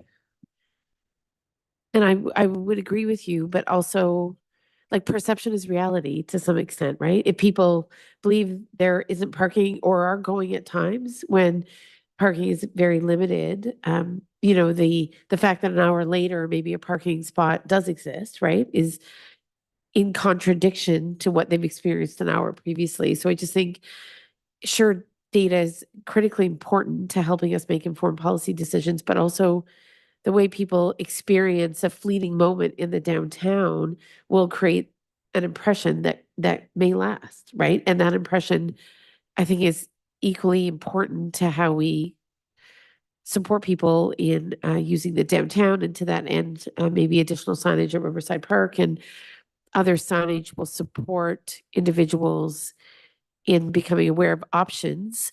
I'm curious to know, is it, what are the demographic attributes, right, of our downtown clientele? So if they're older, maybe they're using a cane, or they're not needing, for example, significant mobility support, but if they're less inclined to walk a certain distance just by virtue of age or stage of life, does that then become its own disincentive, right? Because clearly, obviously, we wouldn't have all that insight into who's choosing or not choosing to avail of some of the parking that may be seen as out of sight or less available or accessible, I guess is the point. But I also wonder about those demographic considerations and how they play into whether or not people avail of some of the parking that we know is there, but isn't necessarily taken up by some of the population. So just my reflections. I jumped in there, Deputy Mayor, so I don't know if you had any remaining questions, and then I have Councillor O'Sullivan on the list. No, I agree with you. Perception is half the battle. And I think this goes a long way to hopefully changing some perceptions. And it takes time for people as the downtown becomes more bike friendly and pedestrian friendly. It takes time for there's expectations of finding readily available parking right on the doorstep of where you want to be to change. So perceptions change, but they're pretty codified right now. But I think a lot of what we're doing through the parking study and this kind of data collection is going to help us change those perceptions. Have we only done the point in time study in August? Have we looked at other times of year where kids are in school, right? Where obviously the way people are kind of organizing their day may have shifted?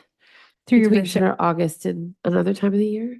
through your worship, we have only done an August to August comparison, but it's certainly something that we could look into doing next year is looking at different times of the year just to kind of capture different data points for sure. That certainly might be helpful in sort of capturing some other patterns of traffic in the community based upon back to school, sort of back to full swing at some workplaces. I think that might be good supplementary information. Yeah, Deputy Mayor? I would support that because, you know, I directed this report to the BIA board, and we have a member of library staff on board. And she took exception to the perception of looking at the library parking in the month of August when there's not a lot of activity and staff Right. are on holiday and all that. And the programming is not as robust as it is in the fall and the rest of the year. So we have to be cognizant of the fact that this is 1 month, even though it looks at 8 a.m. to 6 p.m. It's very robust that way, but we should be cognizant of, to the mayor's point, it's perception, and we can't rely 100% on this data to form those perceptions. For sure. Okay, I had Councillor O'Sullivan on the list. Thank you, Madam Mayor, and through you to Mr. Barabo. This is, or Ms. Janot, who did this? You, sorry, looking over there thinking, no, he would be the one giving out the tickets. You're the one who did the report. My apologies.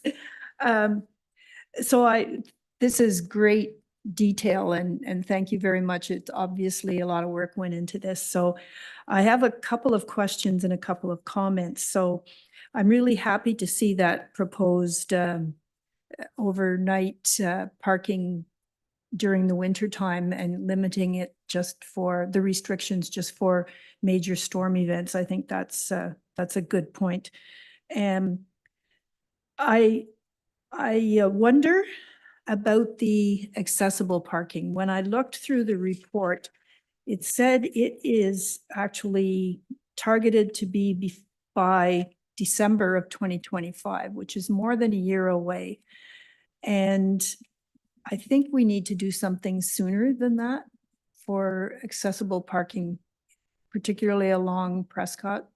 I think I would like to see perhaps an amendment to this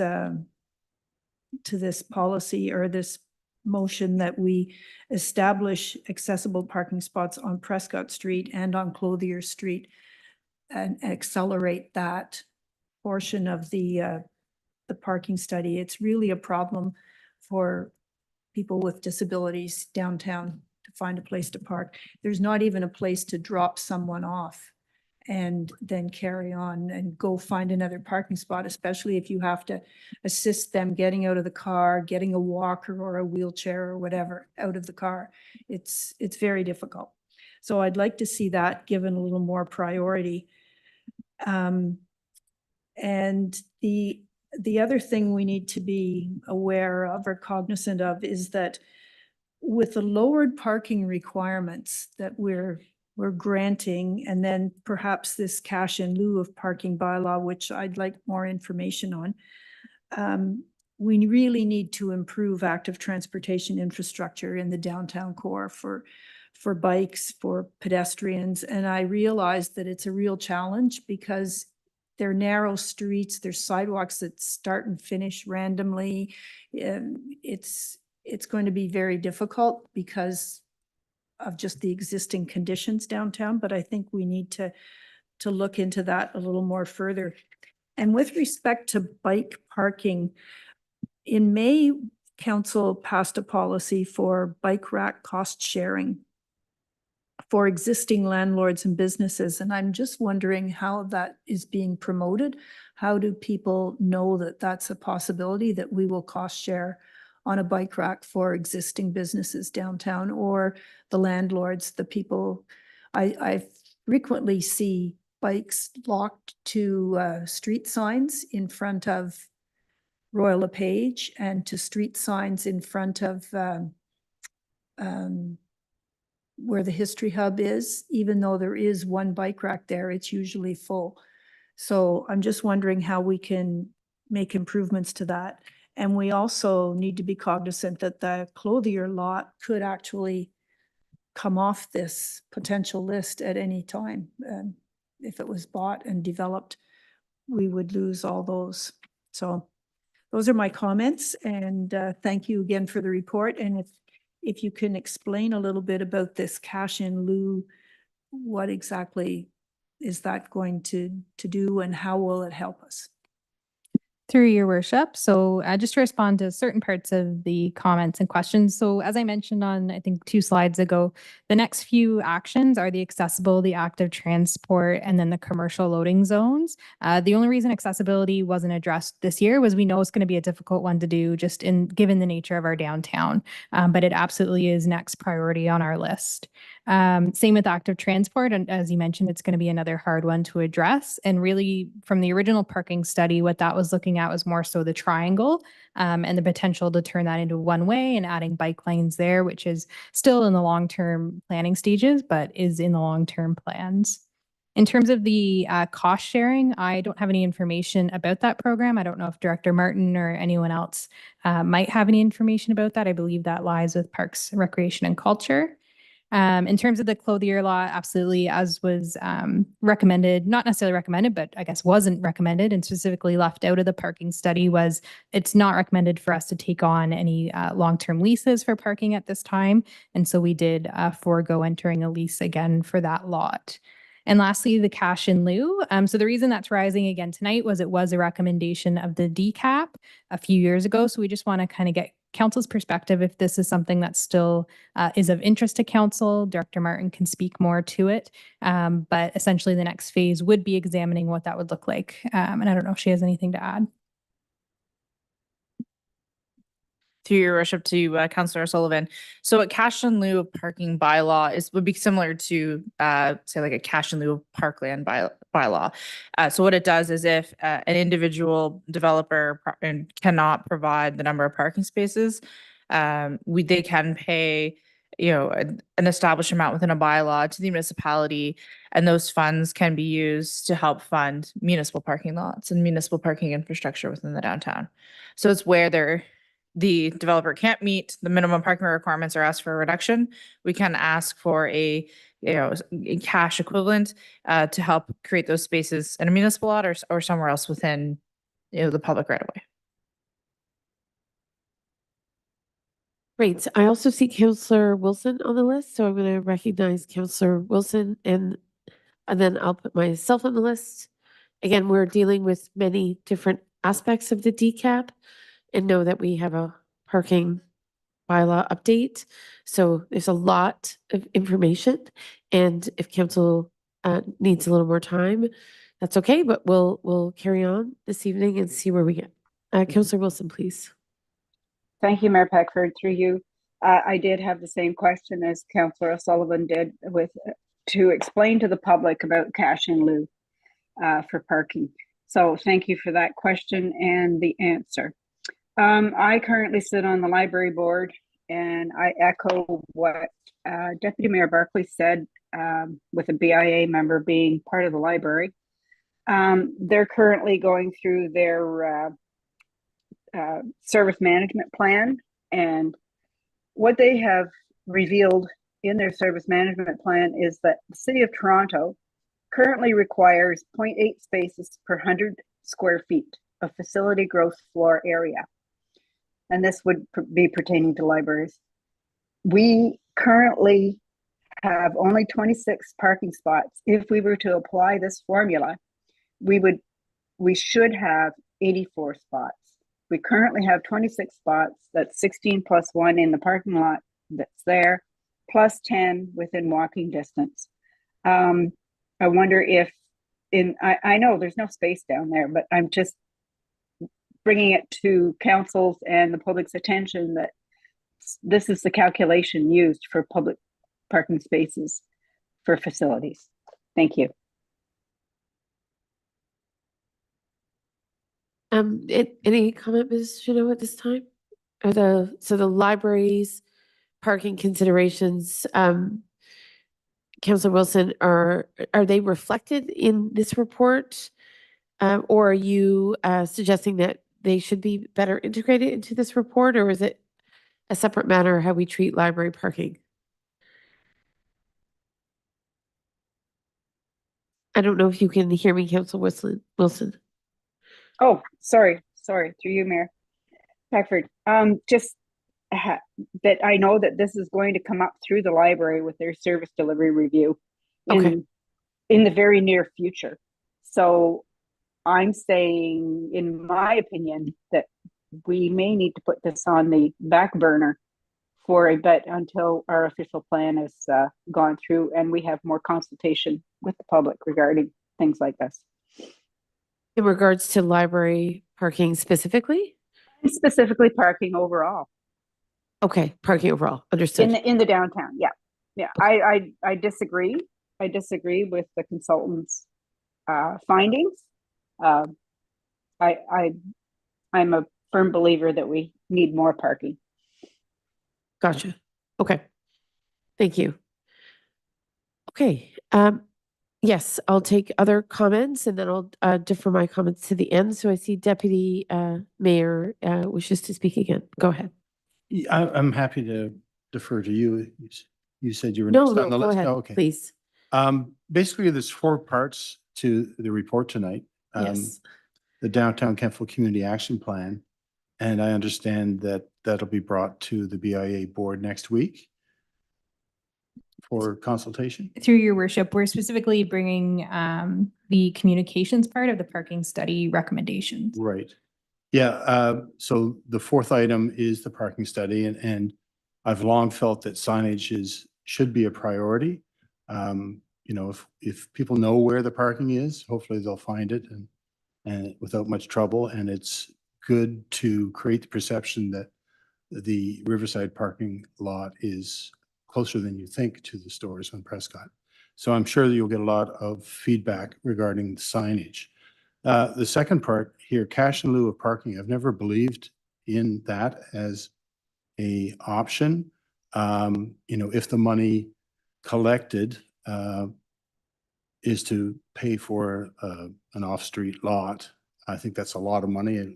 Will never accumulate that amount of money. There's reference to the reduction to the parking ratio that was passed August 14th.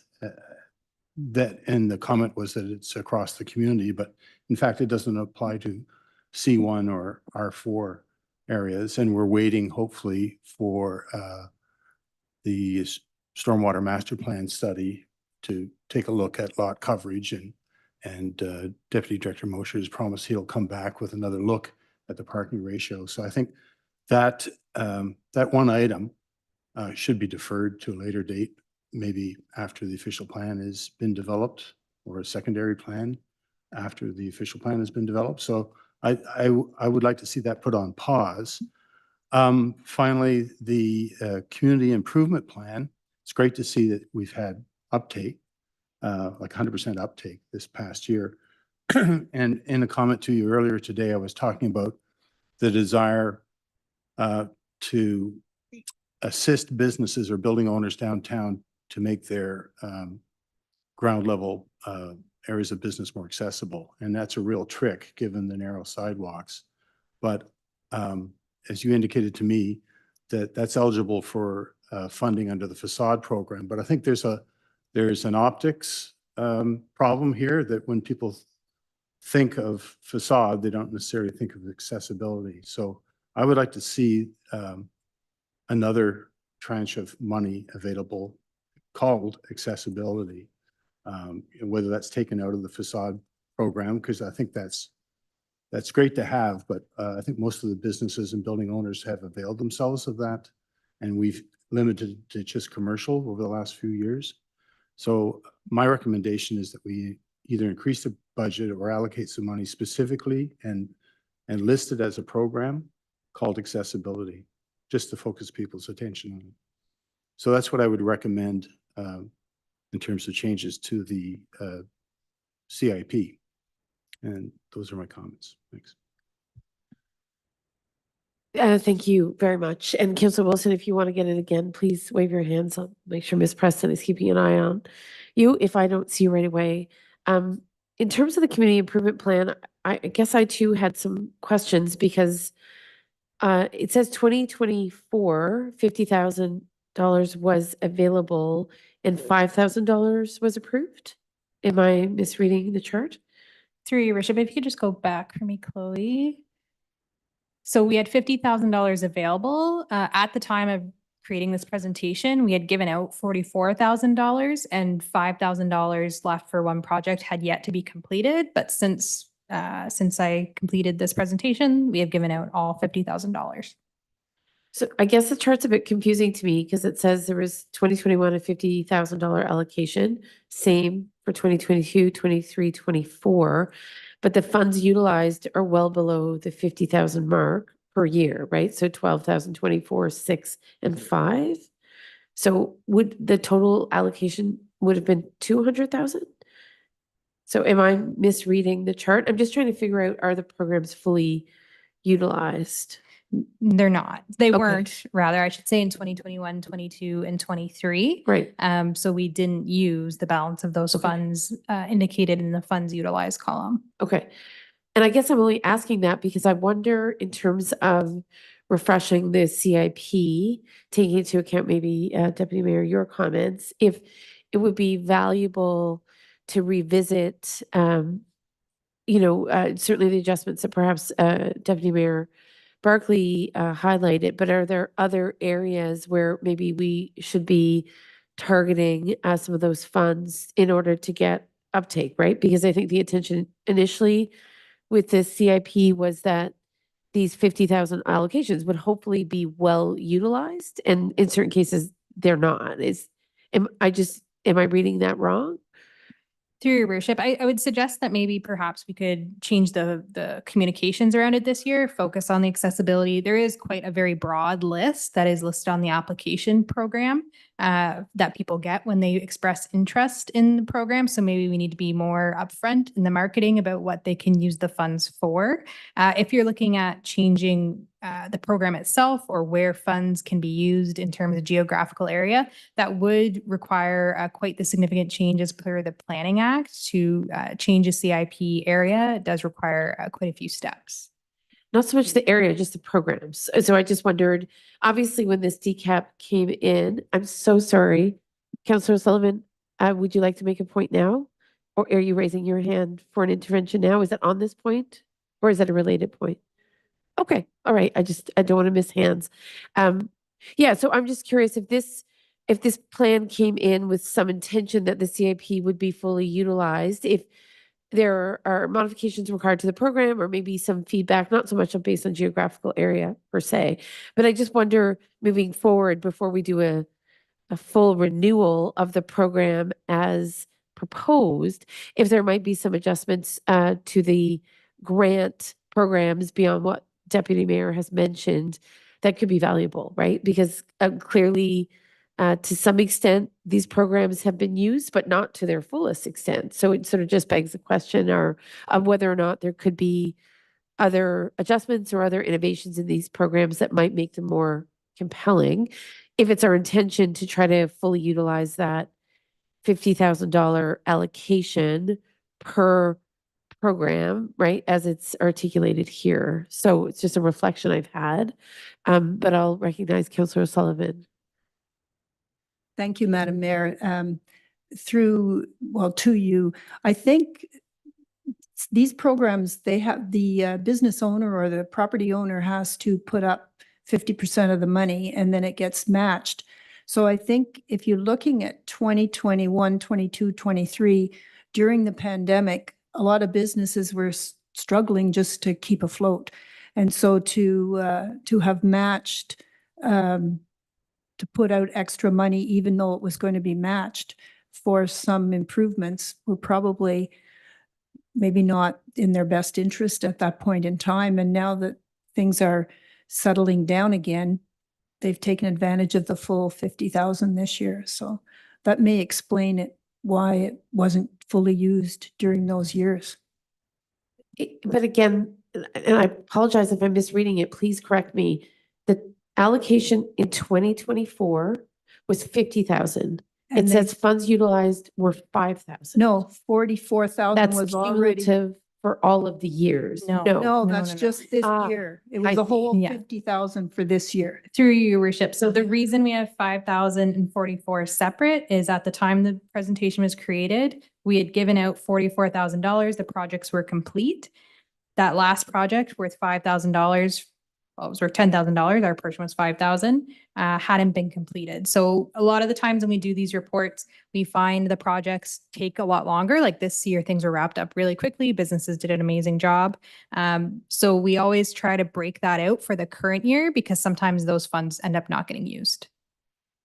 Okay, so helpful. So then we are at full utilization for 2024, which is the first year in the 4-year history of the program that the funds have been fully utilized. Correct. And so you can see there too, as I mentioned on the right column, so the number of projects, as Councillor O'Sullivan was mentioning, we had 5 projects in 2021, but they only utilized a total of $12,000. So each grant was only on average $2,200. So we were seeing people utilize it. It was just much smaller projects. Right. So 2024, from your perspective, bodes well for the applicability of the programs. All right, Deputy Mayor, please. Just because I'm familiar with the CIP program, given my tenure with the BIA, should add that in years past, we've had another column that indicated the total value of the projects supported. So to say that only $6,000 was expended in 2023 doesn't really reflect the economic impact, because $1 of our incentive might have triggered $5 or $6 of investment by the property owner. So, these numbers, the funds utilized, don't really tell the full picture of the economic impact of the CIP. To Director Jeannot's point, I'm not advocating fundamental changes to the CIP. I think the issue that I raised about accessibility can be handled through how it's listed in the application, how we promote the CIP. Because I've been through an expansion, and Councillor Wilson will remember when we advocated for the expansion of the Rito Saunders CIP into the footprint of the BIA in 2016, I believe it was. That was a big undertaking to change the geographic area in which you could apply for funds. So I'd just like to see more emphasis and make it clearer to potential applicants that there are funds available to improve accessibility to their businesses and buildings. Thank you. Okay. So with that in mind, what I'm hearing is that there's a degree of confidence in the People Make the Place grant and the facade and signage grant to carry those programs forward in their current iteration with a little more communications on their intention. In terms of the building fees grant, I just wanted to ask, because we're being requested tonight to basically endorse, right, these components of the downtown CIP.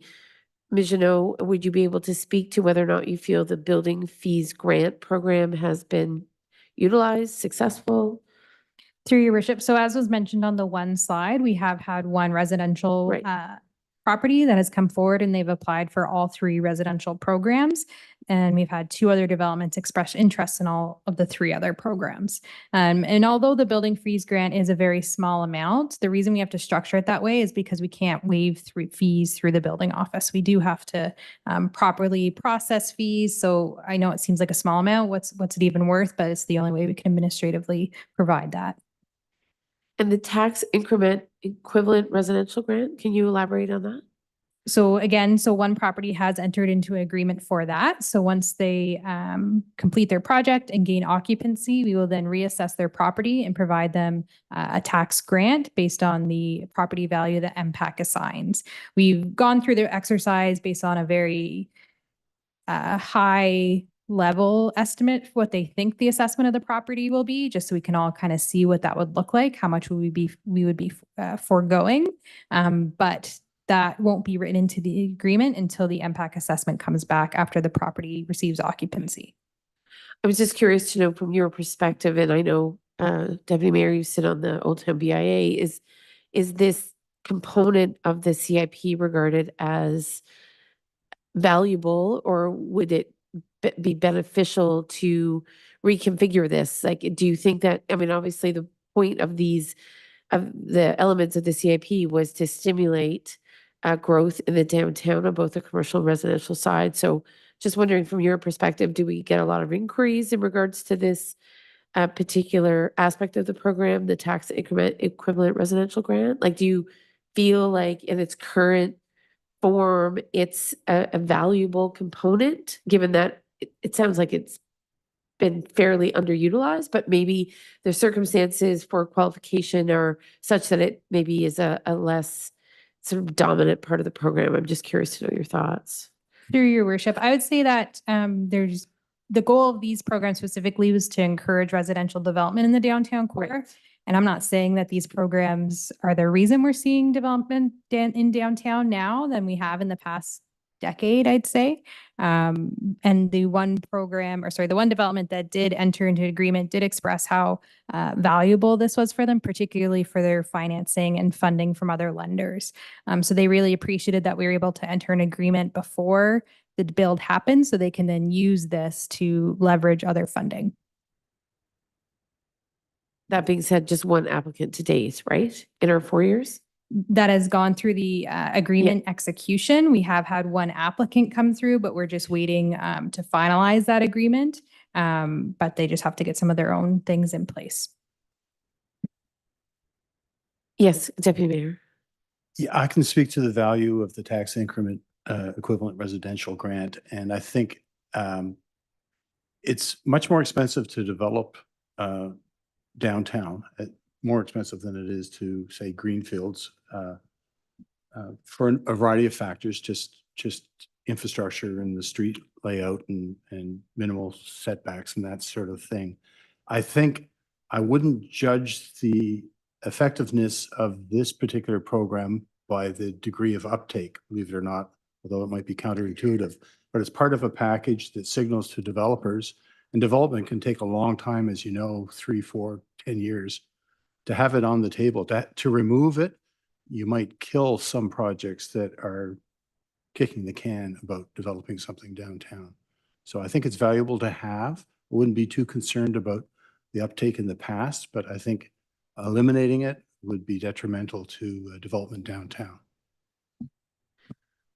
For sure, and that's great. I think from my perspective, given that this is our kind of opportunity to provide feedback and better understand the value of the various elements, I'm only asking for my own edification and to ensure that if Ms. Jeannot needed direction to create a different element that we hadn't contemplated, 3 years ago, that we'd provide that opportunity for you to go down that path. It sounds like you have a level of confidence in the elements of the program, particularly in 2024, now that I understand that the funds that were allocated were fully utilized in this year. So that's a helpful clarification. So thank you for that. So I think that really was my question on DCAP. I will look to Councillor Wilson. I don't see a hand there. It sounds like in terms of cash in lieu of parking, we've heard some hesitation. I too would love to ask more questions about cash in lieu. So I would be supportive of removing that from tonight's recommendation until we have more insight into how we might move in that direction. And I understand Councillor Wilson did suggest that she was not comfortable with the findings of the downtown Kemptville parking study update. Did I hear that correctly, Councillor Wilson? Is that what you had suggested? That Yes, Madam Mayor, just around the library component. specifically to the library? Yeah. Okay. Gotcha. So we know 'Cause that, I know it's going to come back to us. right, okay. So, Ms. Janot, would you have a way of potentially segregating the library from the current considerations? Is that your request, Councillor Wilson, or is it that you would like for the parking study to be re-examined? Obviously, there are some elements of the parking study, such as the lift on winter parking, that I think may be particularly valuable as we go into the winter months, but I'm just trying to get a better sense of where your concerns lie. Yes, that and the accessibility, as Councillor O'Sullivan had mentioned also, but understanding that we're a year away from it. Right. Okay, so I'll go to Ms. Janot. Through your worship. So just for clarification, the parking study was adopted by council in 2023. This is simply an update on what we've done regarding the recommendations of that study. So absolutely, we'll continue conversations with the library. We've involved them throughout this process, and we'll do so as we action the rest of the three. Okay, so further discussion with the library then is possible to, and in terms of accessibility, right? Accessible parking?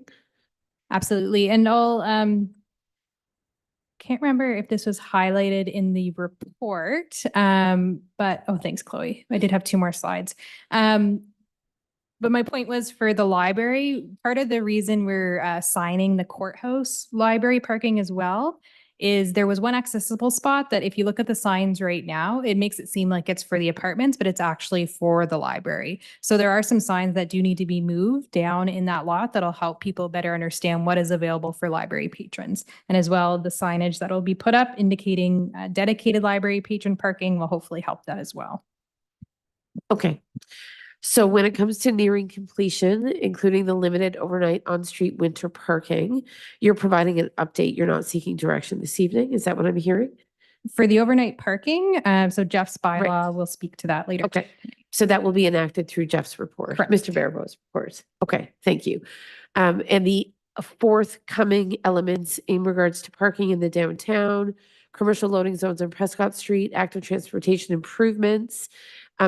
Is there specificity to those pieces yet, or are they still in development?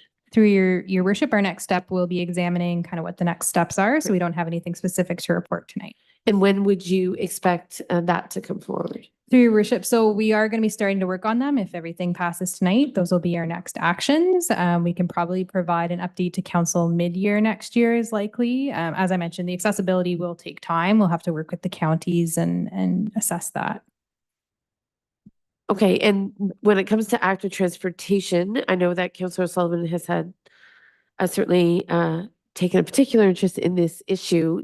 Who would your stakeholders be in terms of those active transportation improvements? Where do you expect that conversation to unfold? We understand, of course, the counties is an active player, but I can say to you as warden of the counties, the active transportation plan for North Grenville is nominal in the downtown. The counties didn't really go into that level of detail and didn't really see a lot of our downtown as necessarily being part of a county-wide active transportation network.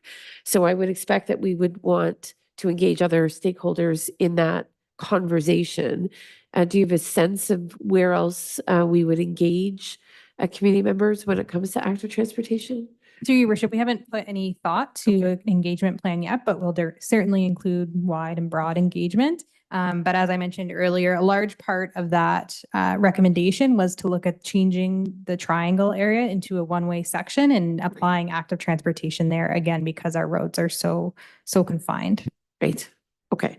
So we look forward to that coming back to us at a certain point. I would say in the next year. Is that the idea? Correct. Okay. So then one final question in terms of the slides that you presented. We were talking about reserved library parking spaces, repurposing parking on Clothier, developing a communications plan. We're going to hear about limited overnight on-street winter parking, and there's a monitoring plan. Can you just refresh my memory? What is the monitoring plan?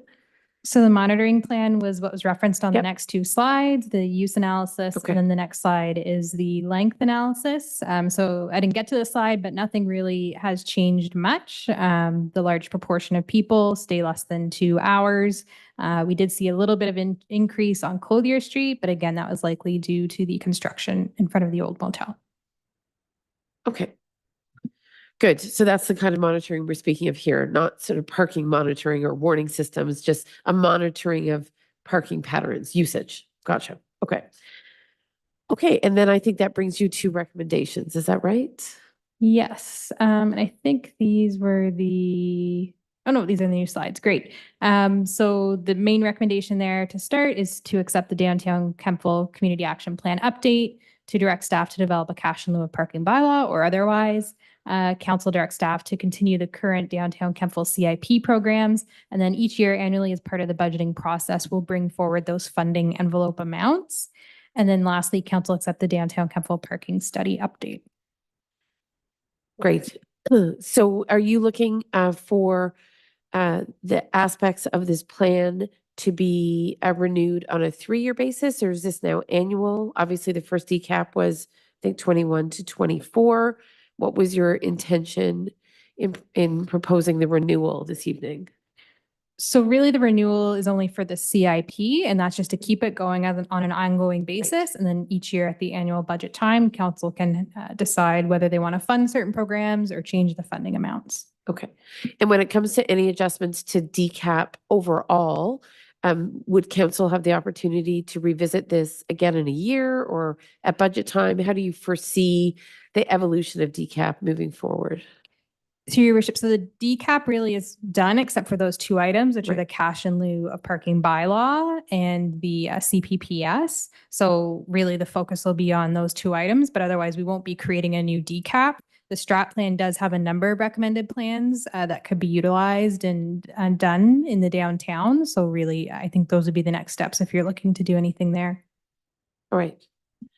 Deputy Mayor? This may be a question to Director Martin. She and I have been talking about the CPPS for a long time. To what extent would a secondary plan replace or complement a CPPS? Or do they complement each other? Does one replace the other? Because what I'm suggesting is that as far as the decap goes, if there's two items, what I'm hearing is that we're either going to eliminate cash in lieu or revisit it after the official plan is completed or the secondary plan. And if we're also looking at a CPPS as something in the future for the downtown Kemptville action plan, that maybe the secondary plan would fit the same bill. Through your worship to the deputy mayor. So the secondary plan and a community planning permit system are two different tools. One, the secondary plan is a subsidiary of the official plan focused in on a specific area. So in this case, the downtown. Proceeding with that, it's I think is wise in the sense that through that process, we may define a larger footprint for the downtown because downtowns do expand. And we might see some of those periphery streets, being more built out. And I mean, Reuben Crescent's probably a great example where we're starting to see those multi-residential units coming forward. And as properties do redevelop over time, we could consider a little bit of a larger footprint. And that's essentially the secondary plan would help establish those visions, those objectives and goals and what we'd like to achieve, including things like form, massing, and height. And then the community planning permit system would then be your regulatory tool from how development will occur on the site. So having that vision for what we want for the downtown in regards to, building locations, building typologies, and even to, a certain extent, some building design. You don't usually go to that level, the granular level, but it would certainly give credence to the development of a permit system for the downtown when we've had more of a chance to look at how we want to see the downtown grow further and the policies surrounding that. So what I'm hearing is that a development of the CPPS should follow a secondary plan, the completion of the secondary plan. Through your worship to the deputy mayor, understanding that there's a strong desire to have a secondary plan for the downtown, I think it is wise to have it follow the the permit system follow the secondary plan. I think originally when the DCAP first was developed, we were still a ways out from the updating of our official plan, and conversations around secondary plans were just starting to happen. So I think, knowing now how we've evolved through the process, it is wise to, official plan update, secondary plan update, and then have the enabling policies there for the permit system. If I can just continue, Deputy Mayor, sorry. It's late. So it sounds to me that as far as we will revisit the Downtown Kemptville Community Action Plan, those two remaining items after the completion of the secondary plan at some point. So for all intents and purposes, those two items are deferred for quite a while. Well, who's to say? We can't predict the future. I guess, and thank you for the further clarification. I suppose the only concern I have in sort of retiring, I guess, the community action plan is, while many aspects have been implemented, I had understood there was value if a developer, someone picked up the phone, or a resident living in the downtown wanting to revitalize a property or expand or what have you. There was value in saying, yes, we have this DCAP and here are the elements and this is what we've done. So from a communications perspective, by sort of saying, well, we're done with the DCAP sort of as an initiative strategically for our downtown, do we miss an opportunity to communicate some of the conditions that have changed that would, I think, enable that development that maybe aren't familiar to everyone who's been living here for a number of years? So it's just a question of how do we ensure that people are quite familiar with the fact that there's been significant effort undertaken to make it easier, right? Or to incentivize. Of course, the CIP still exists, and it's helpful to understand that you believe, Ms. Jeannot, that there's great value in those programs. Awesome. But I do wonder about how we ensure that our community writ large and anyone looking to invest in the downtown is aware of all of these provisions that have been undertaken. Through your worship, I think really the goal of the DCAP is to create a set of tools, which are those exact incentives, as you mentioned. And so having them in place are what are going to continue to hopefully attract developers and folks to come downtown. We'll certainly still have this information available to say, look, this is all the things we've done.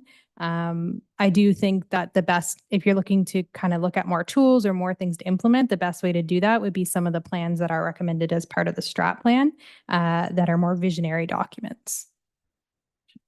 And maybe that's the conversation for another evening, obviously, is how do we continue to create that stimulus for the downtown for pieces that weren't captured in the initial DCAP.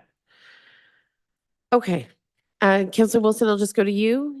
Is there anything else you'd like to add? No? Okay. So obviously the recommendations, I believe that we'll likely change them a little bit. The proposed recommendation for council's consideration was that council accept the Downtown Kemptville Community Action Plan September 24 update. That council directs staff to develop a cash in lieu of parking bylaw. I believe we are omitting that for consideration this evening. That is off the table for tonight's recommendation motion that council directs staff. Yes, Ms. Preston. Apologies. In order for council to defer the matter of the cash in lieu bylaw, we would need to separate it from the recommendation and decide on it independently. Sure. So can I read the recommendation without reference to cash in lieu? Okay. So that council accept the Downtown Kemptville Community Action Plan September 24th update. That council directs staff to continue the current downtown CIP programs as identified on an ongoing basis, subject to annual budgetary approvals. And that council accept the Downtown Kemptville Parking Study September 2024 update, recognizing that certain information will be forthcoming in terms of active transportation and other pieces that have yet to be addressed. So, council colleagues, are you willing to move and second then? I'll also move. Deputy Mayor, Councilor Wilson is seconding. And Councilor Wilson, this recommendation responds to some of your concerns, is that right? Yes? Okay. Yes. Okay, great. So then I'll call the question then. All in favor? Okay, that carries. And now we'll move to consideration of the cash in lieu of parking bylaw. And I believe council is looking to defer the matter. So I'll look for a mover and a seconder for the deferral of the potential development of a cash in lieu parking bylaw. Who would like to move that? Councillor Sullivan and Deputy Mayor, thank you. Any questions or concerns in regards to this deferral?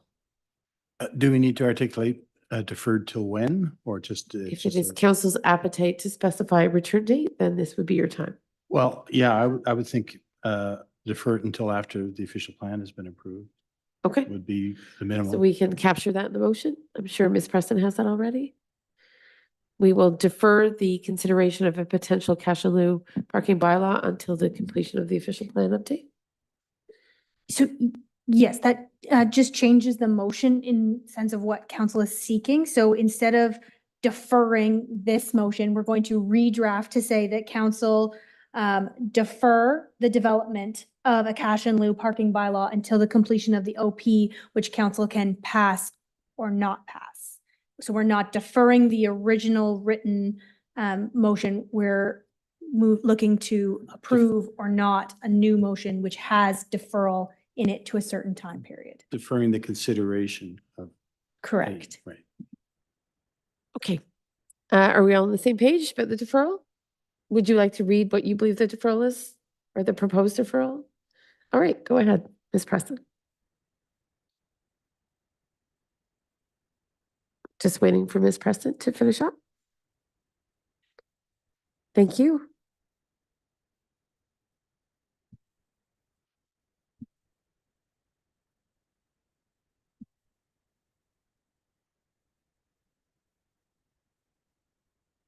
Apologies, Madam Mayor. That council defer the consideration of a cash in lieu of parking bylaw until the completion of the official plan. And may I correct, is it amendment process or is it consultation process? Implementation, adoption. Through your worship, it would be the implementation, it's either an update or I mean, council has the ability to either amend the existing official plan or repeal and replace. And we haven't really gotten there within the process, but what I would say is until such a time that the official plan, the 5-year review of the official plan has taken place.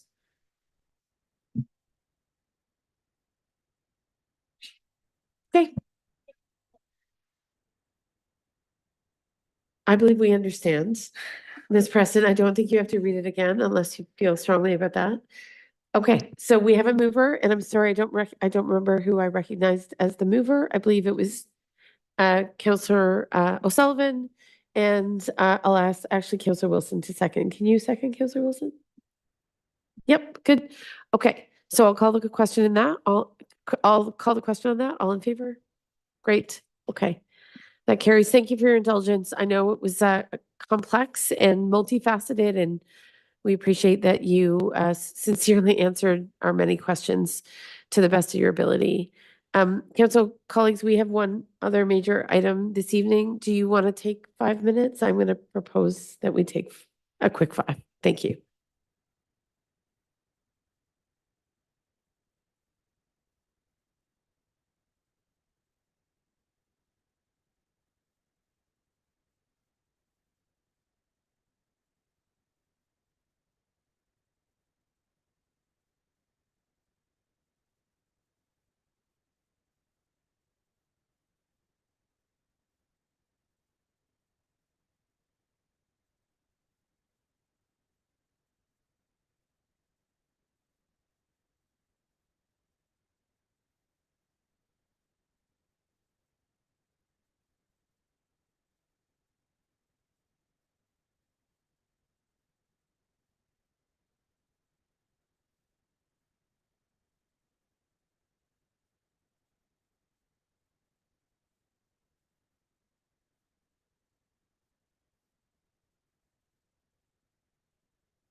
Okay.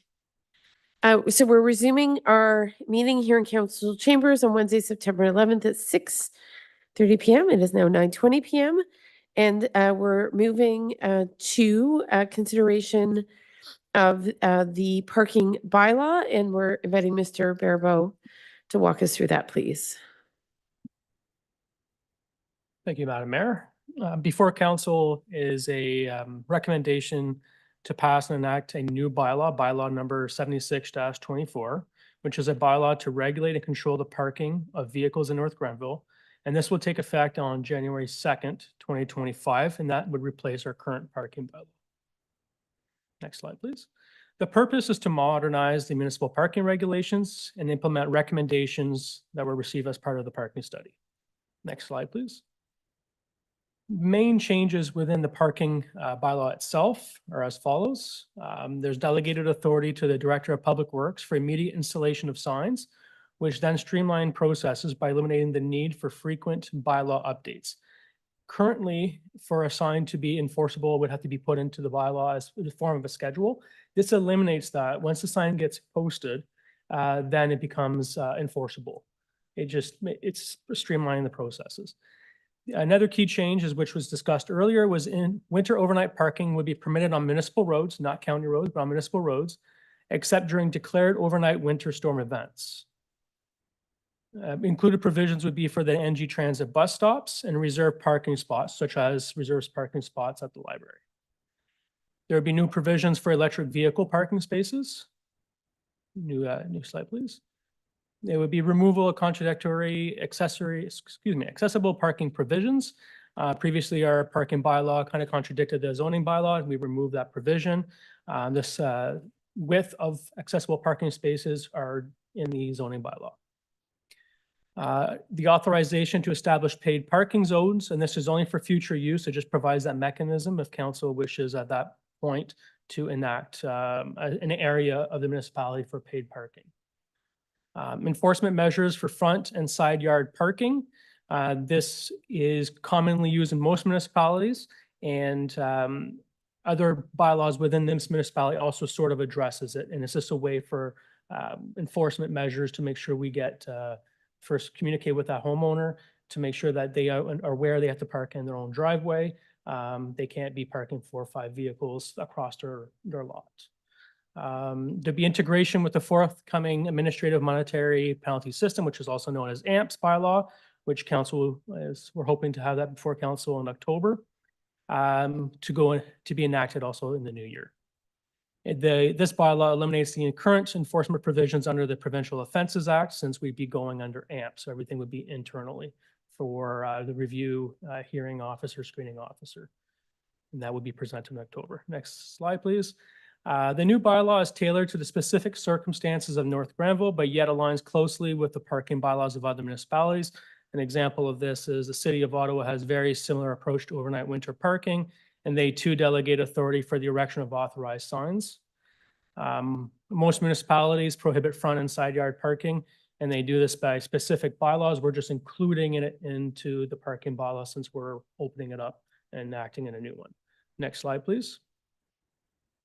Staff consulted with Public Works, Parks and Recreation departments to ensure that the proposed changes would not negatively impact their operations. Staff also consulted with the library in regards to their limited parking spaces and how to address those with reserved parking spots and signage. Next slide, please.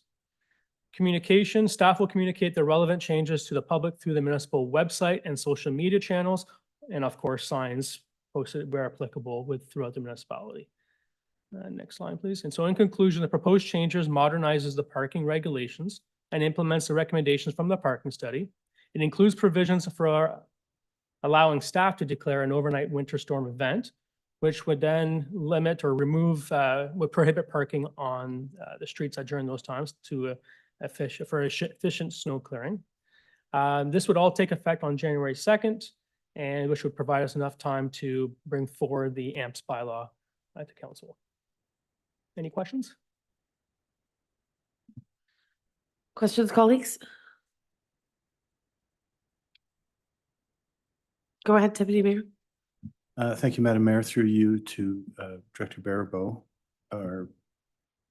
Director? Yes? No? Manager? No, not new manager, sorry. Soon come, I guess. The communications for overnight, declaration of a overnight winter storm event. Communications obviously through social media, but are there temporary signs that would be placed on the streets in which we would, you know, particularly want to dissuade people from parking overnight? So through you, Madam Mayor, currently the bylaw prohibits it completely, and the majority of the public are aware of that. The proposal would be through education, would be people to sign up to the municipal's websites for a blast out. They would get notified. There'd be obviously blast outs on the social media as well during those declared events.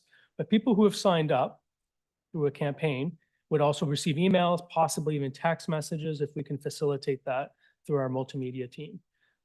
That's how we propose it.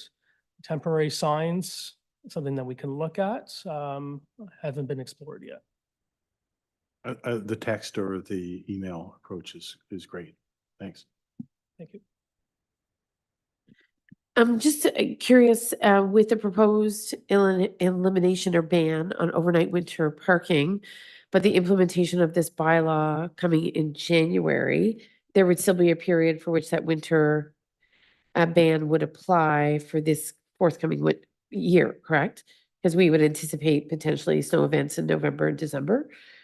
That's correct. Most of our snow from previous years just comes after the new year. Okay, But there'll be an education period as well, which I believe we are going to go forward with that if this bylaw is proposed or it passes, to educate the public on the new bylaw. And that would be a transitionary period as well.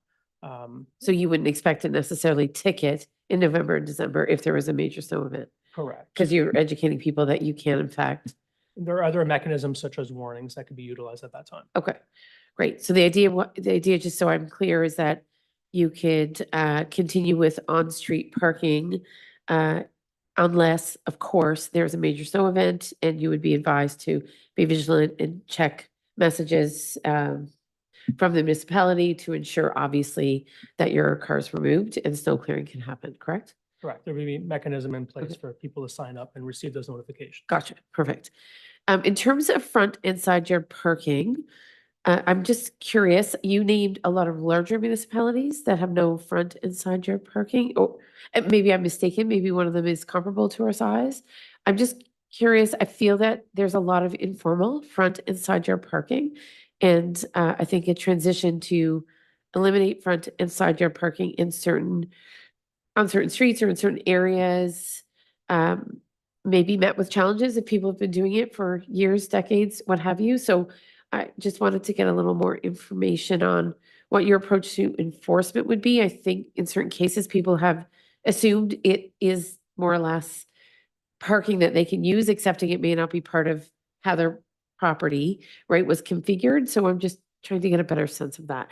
I happen to live on a street that you may be aware, it has a lot of front and side yard parking just because they're kind of oddly shaped lots and what have you, and there's limited designated parking. So I have a feeling that it might come as a surprise to some people that there would be a ban on front and side yard parking. So I'm just curious to know why it matters to bylaw and how you would transition to an enforcement model, recognizing that in certain cases, I think people would feel like they had no other option. To you, Madam Mayor, on that question. Many municipalities, I haven't looked at every single one, through communication, through training, through research on my own, have a specific front yard and rear parking bylaw. We have other mechanisms in place to deal with parking of vehicles in the rear yard. Most of those are derelict, so we can use the property standards bylaw. For front and side yard, there are current provisions under the Kara Roads bylaw and also under the zoning bylaw that would limit those parking already. Recently, there's been an escalation amount of complaints that staff have received, bylaw complaints, for vehicles parked in different areas, not just one specific location, where several vehicles are taking the whole front yard of a residence or a property to park their vehicles. We understand the issues on both sides of the equation. There would be an educational portion where notices can be placed on windshields, notifying those owners. There could be social media posts that could be done as well.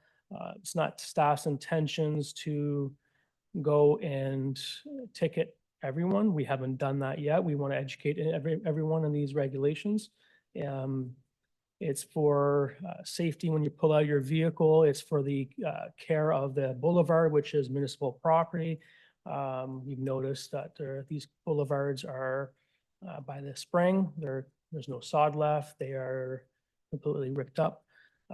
This will help keep the boulevards owned by the municipality, and everybody's in the neighborhood happy with the look at the same time. By boulevard, you mean road, more or less? So the Boulevard. highway under the bylaw includes the boulevard, so you can't park on a boulevard, which is from the curb to the. Oh, I property see. line. Okay, There's infrastructure there in many cases. understood. Okay. Other questions, colleagues, in regards to this one? And the transition then to AMPS integration with the forthcoming administrative monetary penalty system bylaw. So this sets the stage for that integration. Is that the case in terms of today's? To you, Madam Mayor, the reason why this came a little sooner, all the other bylaws will come as part of a package with AMPS bylaw. The reason is because the parking study was before council today. It was a good time to bring it and explain the processes and why some of these changes are required or recommended. And the reason for the January is to allow AMPS to be presented consideration. If for one reason council decides not to implement AMPS, there'll be enough sufficient time to repeal this bylaw at that point, if required. Okay. Okay, Councilor Wilson, I know you're not on the screen, but I assume if you wanted to ask a question, you would put your hand up. Anything from you? You're okay? Okay. And I will recognize Councilor Sullivan. Thank you. Thank you, Madam Mayor. Through you to Mr. Barabo. I'm just concerned about the front side yard parking restrictions.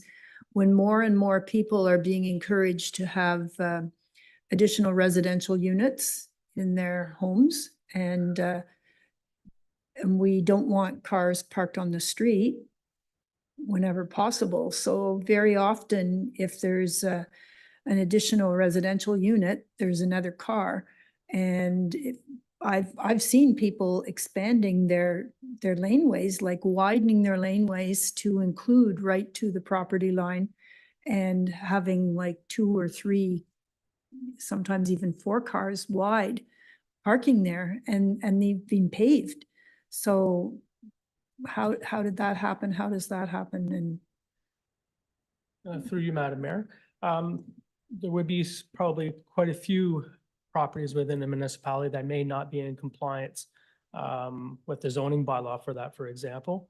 The zoning bylaw states that it has to be a legal parking spot or legal driveway up to 27 feet wide or 9 meters, or it could be 60% of a property coverage, could be a driveway. They can communicate with the planning department to determine what they can and cannot do. That's a homeowner's responsibility. But if they have a legal driveway, they can apply for potentially for a second driveway if required, and that would be through the planning department, and where those vehicles would be lawfully parked on that driveway at that point. It's when they start parking on the boulevard, destroying the sod, possibly the infrastructure down below, that where staff gets concerned. so widening their driveway and parking cars in there is okay, then As it's, long as they're in compliant with the zoning bylaw. But there's a mechanism for, they can communicate with the planning department to make sure that they can do that in their circumstances. okay, thank you. Thank you. It's a great question. My gut tells me this is going to be hard in certain areas, or in maybe certain neighborhoods, or not to say that we shouldn't have a mechanism, but I feel that it probably is helpful to anticipate a transition that perhaps is longer or allows for a warning system or dialogue. If certain people have to, in fact, go through a zoning process to establish additional parking or what have you, or committee of adjustment, it would seem that it's gonna take time if certain individuals have been relying on some informal parking, if you will, on their property for many years to in fact move quickly, right, to be in compliance. So my concern is how do we facilitate that if it's a policy provision that we're moving to enact in a way that we haven't previously, or we're strengthening the language. I'll recognize Deputy Mayor. Thank you, Madam Mayor, through you. I think Councillor O'Sullivan and yourself have raised, an issue that there might be some utility in having a permit system where you would apply to expand parking on your lot, and that way we could communicate clearly to the resident what's allowed, how it would be constructed, and certain limitations. So there may be people who are currently parking technically illegally, but could, with a simple application to be permit, if they meet the standards and don't, if they're properly constructed, then, you would issue them a permit that would make it legal. I don't know if there's utility in looking at a permit system. I know when I was in Toronto, if you wanted to park on your front lawn, you had to, apply to the city to create a pad parking. The irony is that you automatically eliminated a parking spot on the street because you had to have access to come up. But, there may be some utility in exploring a permit system. Through you, Madam Mayor, by eliminating the prohibited parking overnight due to the winter regulations we previously had, this does create more on-street parking. So that helps alleviate a little bit the concern. But something that we can look at for sure would be some type of process to educate perhaps with the help of the planning department. Mr. Mercer, is there anything you would add to this, like given your experience? No, I think Mr. Barabos covered it very well. Just to add that there are those, if people would ask the planning department today, like, what can I do and how can I expand my driveway? There are processes that we can walk them through to help them do it legally. It's somewhat involved. We typically consult with in town water and sewer departments as well as the public works department because it can impact municipal infrastructure, as Mr. Barabo has indicated. So it's a process that it takes some time, but we typically can find an outcome that will work for folks. And is it through the Committee of Adjustment typically? No, I have myself, I haven't experienced an application where folks have come through the Committee of Adjustment to waive a setback from a zone standard for a parking space. That's not to say it wouldn't happen, but generally people are able to fit within the rules that exist now. Okay, so there would be some flexibility or accommodation depending on the circumstance. Mhm. Okay. Okay, great. Thank you. That's helpful context. So, council colleagues, I'm looking to Councillor Wilson. You're okay, Councillor Wilson? Yep, okay. Seeing no other hands, then maybe we can move to consideration of the bylaw. Mr. Barabo, if you don't mind coming back in a couple months and enlightening us on that sort of side rear parking provision piece, that would be, I think, of some comfort as you move towards implementation. But the recommendation currently, council, is that council pass and enact bylaw number 7624, a bylaw to regulate and control the parking of vehicles in North Grenville, which will take effect on January 2nd, 2025, noting, however, that the ban on street parking for the winter period will go through a period of warnings, not enforcement, more or less. Okay, that's not part of the recommendation. That's not part of the motion. Just clarifying that. Okay, so I'll look for a mover and a seconder, please. Deputy Mayor, Councillor Wilson. Yes, okay, great. So I'll just scan for any last comments. I'm seeing none. So I'll call the question. All in favor, please. Okay, that carries. Thank you for your work. I know it was a big task, so very comprehensive. I appreciate that we're at this stage and we'll see how it goes. Okay, and then I think finally this evening we have the Heritage Evaluation Manual. And I will look to Mr. Mosher for the Heritage Evaluation Manual. Sounds very exciting. Thank you, Your Worship. I don't have a formal slide deck, but I'd like to just say that this is mostly a good news story. The report is contained within the application packet, with the agenda package. And so the recommendation before council tonight is for the adoption of the Heritage Valuation Manual. That's point number one. And then the second point would be to direct staff to use this manual if and when assessing heritage value. And when I say heritage value, I mean cultural heritage value and interest as specified by the Ontario Heritage Act. This is a 100% committee-led initiative. So it's risen from the Arts, Culture, Heritage Advisory Committee, and it's been in its various stages since probably about 2017. A previous council had adopted this document and sort of blessed it, but never formally directed staff to use it. So what it's meant to do is be a clarifying and consistent document to clarify, well, what is heritage, and to provide criteria that can be followed to determine that. It will be consistent and help to create a process and framework that could be followed by not just staff, but members of the public, as well as planning consultants if they're looking to assess this within our community. If you will, it's publishing the rules of determining cultural heritage value and interest in North Grenville. The why of it, it's coming again from the Heritage Committee, but the why is it actually relates back to planning within the province of Ontario. The provincial policy statement includes mandatory language which requires governments to conserve significant heritage resources and landscapes. It points to the Ontario Heritage Act as the tool to determine value. And the proposed manual is built and derived from the Act itself using language which is consistent with the Act and the criteria within the Act for designating properties. So it will also support North Grenville's official plan, and happy to present this tonight for council's consideration. Thank you. Excellent. Thank you. Would any member of the Arts and Culture and Heritage Committee wish to speak? Thank you, Deputy Mayor. Thank you for that report, Mr. Mosher. You can correct me if I'm wrong, but it seems to me that this has been in gestation for more than two iterations of the, at least the Heritage Advisory Committee. And so there's been some really good work at the committee level to develop a really comprehensive standard on how we evaluate cultural, architectural significance of properties within the municipality. It doesn't mean we're going to go out guns a-blazing and adding to our register of heritage properties, but as we consider certain properties, this will give us a really good guideline of how to articulate what makes a property significant.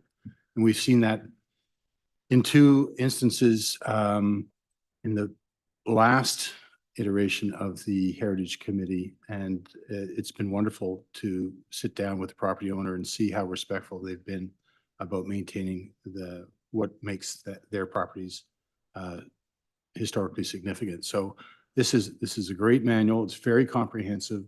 It's attached to the report. Take a quick gander. I don't, how many pages long is it, Phil? 180 or something wild like that? It's really a great work. So I'm happy to support this motion. Great, thank you. Any other comments or questions? Maybe I could just ask quickly, Mr. Mosher, Deputy Mayor, do you feel that there could be instances where someone doesn't agree with the analysis provided through this guiding document? Is there a mechanism for, is it strictly guidance, or if you align with the provisions in this document, is there opportunity for dialogue? Sometimes people do buy heritage properties without maybe full knowledge of where the municipality might be particularly concerned. How does that go once a property's been assessed?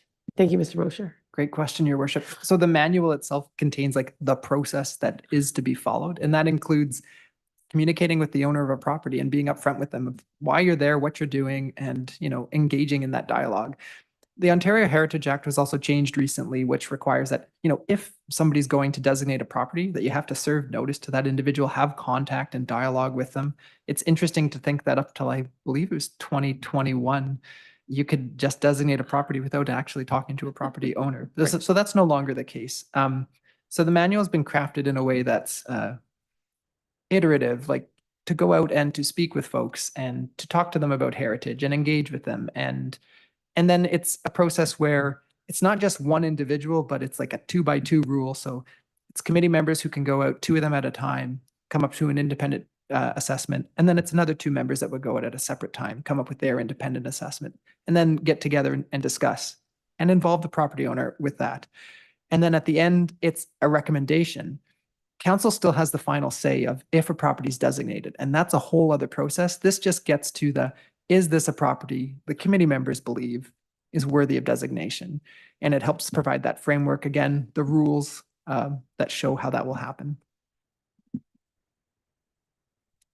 Thank you. It's very helpful to better understand the process of engagement, and certainly we're certainly advancing, I think, the opportunity for that dialogue if it's now stipulated as part of this policy versus a assessment that could be applied without the property owner's knowledge. So that's wonderful to hear. Councilor Barclay, did you want to? Yeah, I'd just like to expand on Deputy Director Mosher, and I note that Councillor Wilson has her hand up. That property isn't designated unless it's by bylaw. So it would come to Right. council, and Yep. there'd be plenty of opportunity to inform the public of what was on the books, and council would deliberate and either pass it or not. Great, thank you. And I'm going to recognize Councillor Wilson and then Councillor O'Sullivan. Go ahead, Councillor Wilson. Thank you, through you, Mayor Peckford, to Phil. I sit on the Heritage Advisory Committee also, and I'm really thankful that this has gone through. So it now opens the door for us to be able to designate and go and speak to some of these properties that we have on the list. Would you be able to share with the public and the community how many possible properties we currently have on a list that we could go out and see and designate? Thanks. Through you, Your Worship. So we do maintain it's a very informal list. It has no legal status under the Ontario Heritage Act, but it contains 861 properties that we have actually a gray folder, and it's got some limited information, or it has a tremendous amount of information depending on the specific property. Those 861 properties on that list, they have been used to sort of identify things that may be of interest over time. The next step following the list is that if you're going to designate properties, then you place them on a register. And then before the actual designation by bylaw, as you noted, it's a process of coming before council and then passing that bylaw to designate. So it's kind of like this staged approach. So yes, there's significant number of properties, probably more than we could ever get to. But this can kind of give that process of, okay, which ones do you want to look at? And then follow that logical progression. Great, thanks. And Thank you. excellent. And I'll just get Councillor O'Sullivan, please. Thank you, Madam Mayor, through you to Mr. Mosher. I do have a question, and I'm not sure if it's answered in that manual that I missed, but if a property is designated as a heritage property, can this put an unfair burden on the owner of that property if any of the work that the owner wants to do is really cost prohibitive? Are they forced to, do certain work that would be way more expensive than they could do something that wasn't in keeping with the heritage standards? Through you, Your Worship, thank you for the purpose of this report tonight. The manual is not imposing any costs or anything like that. It's a true statement that if somebody does have a heritage designated property, that it requires certain things to be kept in a certain appearance. And that's spelled out in the Statement of Cultural Heritage Significance and Value, and agreed to through that bylaw that council ultimately passes. So yes, that's down the road process that it does have some sort of a financial implication. But for the purpose of what's in consideration tonight, this is simply the manual and it doesn't have any sort of financial implications at this point in time. Great. Okay, so it financially, like if you had a heritage place and you were going to put air conditioning in it, for example, and yet historically air conditioning wouldn't ever have been in that building or that home, are you forced to not put air conditioning into it then to keep the heritage character of it? Through you, your worship. I mean, it's possible in the province of Ontario that some bylaw out there of some heritage property says you can't do something like that, but I have never seen that in my time as a municipal staff person. Typically what happens is heritage designation bylaws speak to the outside and the look of a building. They do not get involved in the mechanical or the inside. That would be quite unusual. Okay, thank you. Okay, great. Anything else? I don't see a hand from Councillor Wilson. Yes, Mr. Mosher. So glad a staff person is putting up their hand. I just Thank you. wanted to note that because full credit needs to be given, because this is from Inga Van Gemeren, has been working on this document for a really long time. And what I mean it when I say it's 100% committee led. I don't know how many versions she's worked on, but she has, like, this staff did not create this document. We provided assistance along the way, but it was by Inga that this was created. So I just want to make sure that that's known. Thank you very much for noting that. It's really neat to see when work at the grassroots and through the structure of a committee can result in something so meaningful and comprehensive. Okay, so council colleagues, I'm not seeing any other hands, so I believe we're perilously close to the end here. And that our next step is to consider the following: that council adopt the Heritage Evaluation Manual to be used when determining architectural, cultural, or historical significance of properties within the municipality, and further that council provide direction to staff to incorporate heritage evaluation manuals, the Heritage Evaluation Manual, into the assessment of properties when determining cultural value, cultural heritage value or interest. So would the two members of the committee like to move then? Councillor Wilson, Deputy Mayor, thank you. And I'm going to call the question. All in favor? That carries. Thank you very much. And we will move to our last items. Thankfully, Totem Ranch Road has been contemplated and addressed. And we have no correspondence to consider this evening, no other business, and no notice of motions unless I'm mistaken. So that brings us to the introduction and consideration of bylaws. A bylaw to regulate and control the parking of vehicles has been addressed. And the Totem Ranch Road East rezoning has been addressed. So we'll, with no members of our community in the gallery this evening and none online participating in Zoom, then we will go straight to close the meeting. Confirmation bylaw, that bylaw 7724 to confirm proceedings of council at its regular meeting held on September 11th, 2024 be adopted and passed. And that bylaw 7724 to confirm the proceeding of council at its regular meeting. I believe these are the same motions repeated twice, or are they slightly different?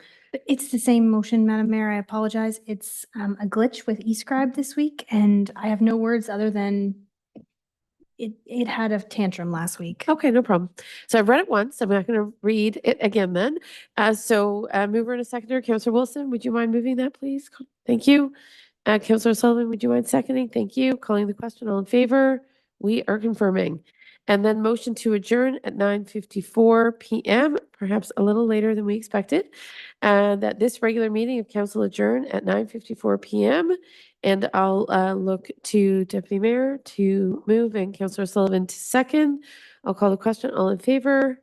Okay, thank you. Meeting adjourned. Thank you very much for your patience. Take care.